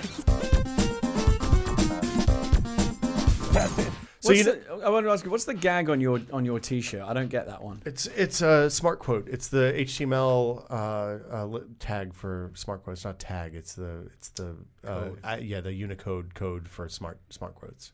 What's smart type quotes? Instead of having the straight quotes, it's the nice curvy ones. The smart apostrophe. Okay, all right. I didn't know It's a typography gag. All right. It's not very funny. No, I mean even that one's too geeky for me. Yeah. It's Norm's pantomiming over here. You've been very quiet and typey the last few minutes. What's going on, Mr. Chen? Running the website. Okay, that's good. It's important. We're all in here. Yeah. The whole if this building, if this room, if this isn't salt on the wall and it really is mold, we're all going to die. I think I had an idea for a contest while we were playing the close music. Before Anna left, she gave me the raw template for the close song. I think I'm just going to post that and let people submit new end songs. Oh, that's a good idea. So we can have a different one every week. That's a great idea. People could drop in their own quotes. Obviously they should probably because I think it's now that you mention it, a bit wrong that I don't have one in there. Well, you don't ever say anything, No, it's always a Norm quote. Good. Yeah, why is it? No, that's not true. He says stuff as well. Never says anything. I'm never in there. We'll never say no, I said the dumb and stupid one. Yeah. The dumb and stupid one. Sometimes you do stuff that's awesome. Sometimes you do stuff that's just dumb. The reason that you've got a bunch of good ones. So Anna made these, and they're all from videos. That's why there's no Gary ones, because you're not in that many videos. Oh, okay. Right. But people could go into the podcast archives. That is true. It comes out of mostly App of the Day, the point where we're really delirious. Yeah. At an app, and shit just comes out of our mouth. I think that's a good idea, though. You should have a contest. I think that's. I don't know. We give away stickers or something. You do a whole segment of the show where you play the best ones and announce the winners. We shot an App of the Day yesterday that was perfect quotes. Which one? I'm not running the boring one. The one with the water. The one with the water. The one that crashed multiple times. Oh yeah. That will have so many quotes. That has some real gems in it. Norm, you have something happened for you magical over the holiday. What's that? There's a meme generator for you now, Norm. Is there? Yeah. Really? It's the follow up to my lockpicking successes. Spoofs of memes are rarely good. Don't try to take attention away from your meme. I'm just saying, it's out there. Your meme is still the big daddy of them all. Meme, Yes. it's both a blessing and a curse, I suppose. What's going on? What do we want to talk about? Let's see. We talked about Saints Row a little bit. I watched the first season of Curb in the last week. It's really, really funny. I'd never seen it before. Did you watch the special? That I was didn't. I kind couldn't of find the special. the pre-pilot. someplace, Yeah, so it's on the season 1 DVD. I don't know if it's on online. It might be separate on iTunes. I'll have to go track it down. Maybe so. It's worth watching though, because you can see like the genesis of the whole art form that he's doing there. I am incredibly offended, by the way, that you guys would suggest that I'm Richard Lewis. Is that what we said? Incredibly offended. We tried to figure out who's the characters and. Incredibly offended. I mean, Richard Lewis is way too neurotic for you to really be him. I mean, he's a big fucking whiny baby. It's not even that. It's the bracelet one. Oh, fuck off, Jim. It's the bracelet thing with the blind guy and the. I would never go do the blind guy's furniture. Oh right, yeah. Yeah. They're all petty people. Yeah, they're horrible, horrible, awful people. Yeah. The only one that is even close to decent human being is Jeff Garland. And he's What? He's a habitual serial cheater on his wife. Well, I haven't gotten to that part yet. Okay. Yeah, but no. Did they change his wife halfway through the first season? No. Oh, she just looks different in It's some always episodes? been the same one. Okay. I don't know, man. Richard Lewis, you guys are assholes. I mean, I got to admit now that it's come back, I don't see it. Yeah. I don't know what we were thinking. You were just filling holes. You were looking for characters. Yeah, It's easier basically. to do the entourage. I think you could be more of a Marty Funkhauser. I haven't gotten to Funkhauser yet. Okay. He hasn't made his first appearance. I did the Ted Danson one was good though. Yeah. Ted Danson playing Ted Danson the asshole is a good Ted Danson. Ted Danson does a lot of good work on Curb Your Enthusiasm. What else is going on, guys? What do we want to talk about? No, I'm really tired. Have you seen any movies? Anything good? I didn't see anything I've liked lately. Did you see, wait? Did I watched The Change Up finally? Okay. Why would you watch that? Why? Isn't that the body switching movie? Yeah, it's the body switching with What? Of all, What? well, why would you even say Not even worthy of being mentioned. I watched Limitless. Oh, is that any good? Is that the one where he becomes That's the limitless? awesome pill. Yes. The awesome I pill still- of the movie. Okay. I still think that should have been called the awesome pill. So Is that what the original? no. Oh, okay. It's Bradley Cooper who Yeah. plays a writer. It's based on a science fiction novel. Yeah. It seems like a Philip K. Dick He's like novel, a but guy it's not. guy's down on his luck, and he takes this pill that Yes. unlocks the hidden potential in his brain. The other Yeah. 90% of his brain. Yeah. The moral of the movie is taking drugs is awesome. Yes. There are no consequences. Oh, really? Whatsoever. not Like- even at the end? At the end, he is awesome. At the end, he expected, stays awesome. You expected like a Flowers for Algernon style, like Exactly, important yeah. lesson at the end. Exactly. Nope. No lesson. The lesson He's is waiting for that requiem you can for a dream denouement that Yeah. never comes. You can Yeah. overcome the drug and take control of it and make it work for you. I would take an awesome pill. I mean, not that I need to be more awesome. Right. The joke was always, why not give me a pill that makes me the shitty version of Bradley Cooper? I'll take that. Right. Yeah. Yeah, even the shitty version is better Right. than what we currently Exactly. are. Yeah. Right. But Yeah. a pill that activates 100% of your brain. I think they did parts of the movie pretty well. Like the world gets more vibrant. You notice more Yeah, things. it's on Netflix now. I want to check it out. Yeah. Yeah, it's and nice. of course, and power is constantly playing in your head. Oh yeah. that's the first thing. That's what makes you Oh, awesome. yeah. Well, In fact, you don't even need to take the pill. You just need to have power on constant repeat in your headphones, and you'll just do awesome stuff all the time. so Vinny's been cleaning out his desk here. On the power trip. Vinny was cleaning out his desk the Not other because day. he's leaving, because his desk's messy. Right. Because his desk was messy. He cleaned out his desk and he came over the other day and said, "Do you guys know what the hell this thing is?" And he had a smart media card. Do you remember smart media cards? Yep. It was before. It was between MMC? compact flash, but before MMC. MMC and SD card. And it was a big, huge, like compact flash size, but real thin memory card. It was. You think the profile of an SD card, so it's like rectangular, Bigger but it has though, right. but it has the notch. the notch at the end. But make it bigger, scale it up, and then flatter, Okay, and very thin, and it held 32 megs. 32 megs. So he brought it over. It's like, hey, do you know what this is, and do you have anything that can read it? And I said, oh yeah, I have a One, it's a smart media card. I It have doesn't a- exist anymore. No, it's not. Smart media. One is SD. smart, Yeah, one is smart media card, and two, yes, I do have a reader. Yeah. We'll just plugs it into his monitor, one of those 15-in-1 readers, yeah. his Dell Yeah, monitor, and we looked up what was inside. I was like, I've never had this before. I've never had one of these. So we looked at it and we were looking at it. We were going through the songs. And of course, nothing worked because the card has degraded over the last 15 years, 12 years, whatever it is. But the music was his summer jams list from 2001, pre 9/11, Vinnie Caravella, a completely different thing. I wondered. I was like, if I open this up and it has power on it, it's going to be the greatest day of our life. What if power is so amazing it can transcend time? It went back through time. Yes. Yeah. onto obsolete media formats. Yes, onto all your old media formats have. But so do you keep old flashcards and stuff like that? I'm sure I have some 64 meg compact flashcards someplace. If I could send anything back through time, now that I'm thinking about it, I would send power. Oh yeah, Back to myself at age like 12. Yeah. And just imagine who I could be today. Gary Kanye. I'd be president of the United States. Yeah, Kanye Witta. Yeah. Donda. Regardless of where you were born, you would be president of the United States. I would have been so awesome in my pre-presidential political career that they would have passed that amendment that you don't have to be born in the United States to be president, just to clear the decks for me. Yeah. Yes. And I would now be the president of the United With States. cameos in Expendables. There'd be birthers that were worried about you. Yes. Kanye's had a reverse meltdown on Twitter the last few I days. heard that he's been tweeting a lot lately. He went on a tear, 2 nights ago? Last night? Yeah. That was amazing. So before that, Hilarious. we found this thing, and I think you can attribute it to Reddit, although probably on the internet elsewhere. But if you read Kanye's tweets and add the Liz Lemon, space before Tracy Jordan. any of his Right, tweets, he becomes Tracy Jordan. Yes, very much so. Yeah. And it works It works every time. every time. Although I only saw a couple of the ones that were, I didn't realize there was a whole flow, but I saw a few that were retweeted. I think he had a couple of points about the educational system that I thought were pretty sound. That's the point. It was a reverse meltdown. It was a melt up. Right. But it was all the stuff before that where he said that he wanted to start up a new creative agency and then literally listed every profession in existence and said he wanted them to work for him. Yes. Well, the best part about it was that Kanye is having 1% guilt, it seems like.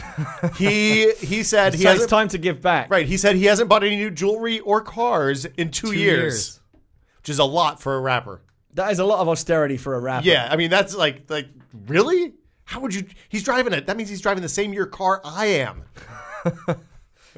It's like you're the same person. We're together. It was the Kanye West reverse meltdown. I enjoyed. I thought it was good. I think it's What I thought worth was checking interesting out. as well, is just as another footnote to the whole Kanye West thing, is after I finished Saints Row, the credits are running. And it's really long credits because it goes through all the different music Like credits. 35 studios. And so worth the on it. power is in the game. It's Yeah. actually one of the best moments in the game when that music kicks in.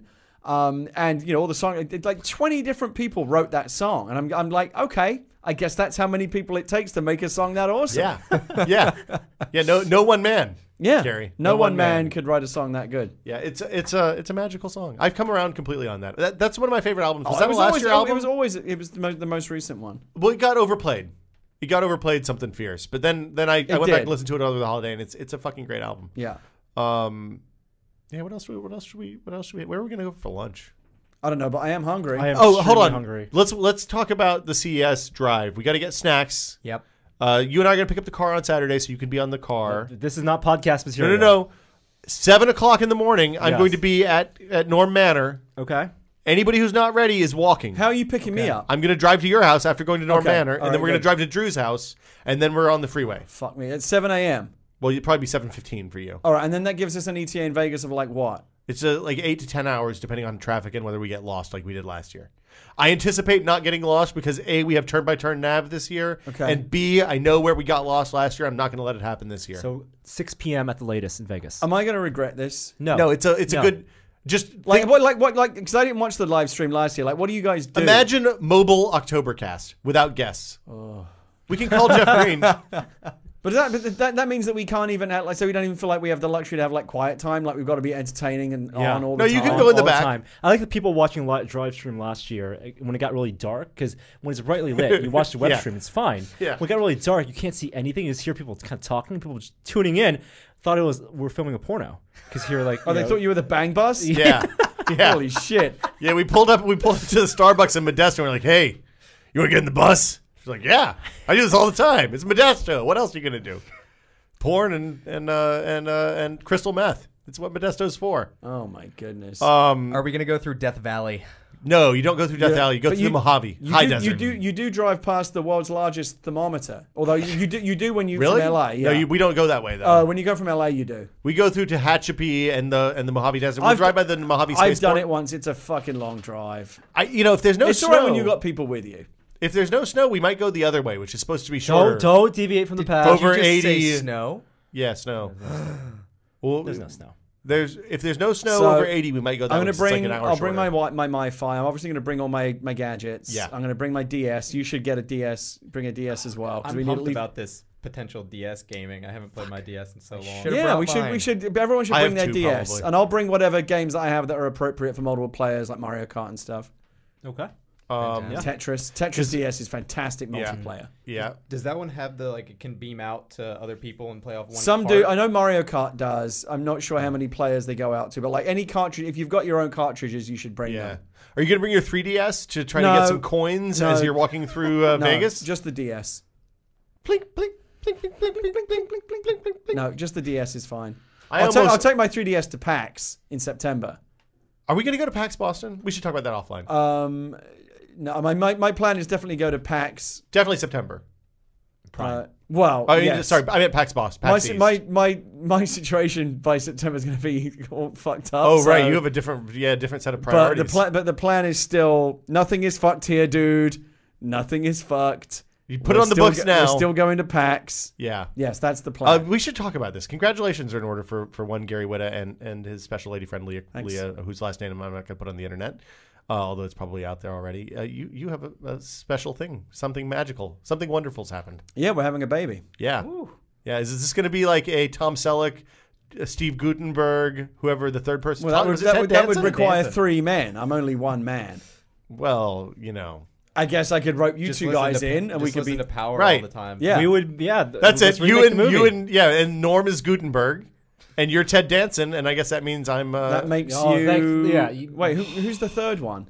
I just said it a minute Gutenberg, ago. Danson, Selleck. and Tom Selleck. Oh, I'm Tom Selleck. Oh, no, Yes, no. As if that wasn't planned. To be fair, he yeah. is the only one with facial hair. I can make some kinda- mustache in 5 minutes. Just by default, you get to be Tom Selleck. Hell yes. Oh my goodness. Shit. 3 men, children, Man, children, and a baby. Man, children. Yes. and a Yes. baby. Yes. Yeah. This is a terrible idea. So July 4th, born on the 4th of July. Yeah, so the due date is July 4th, which doesn't mean it'll be born on that date, but that's the date they Right, put on that's it. the based plan. on it's actually 14 weeks today. Okay. So into the second trimester, and there is a July 4th theoretical due date. Okay. That's So pretty we're rad. pretty excited about Congratulations, that. Jim. Yeah. Lot to look forward to. We if you want to open up a baby shit section of Tested, we can make that yeah, happen. I mean, so I'm and sure you can there'll get be a ton of free stuff. lots of baby monitors, cameras, Wi-Fi, Yeah. shit, all kinds of You stuff. can have a mommy blog. I think you're going to be a much better geek dad than Wired's geek dad. Yes, I agree. We'll see. I like I'm looking- Wired's Geek Dad, just to be clear. I think Gary would be better. I'm looking forward to it. I'm not looking forward to the lack of sleep and Poopy diapers. me time pretty much going out the window. But Yeah, there's no me time. I'm nothing but excited about it. It's good that you've hit your physical peak now, so that when you begin the gradual decline, you can look back. I mean, that's the and thing. see- A lot of people say like, oh, be prepared to put your life on hold. I'm like, what fucking life? Like, I don't have one to begin with, so it's not like, you can't go out anymore, and anymore. Yeah, but the difference is when we see those pictures of your feet and the TV framing your feet framing the TV, there'll also be a baby there. It's pretty sad. It's like people.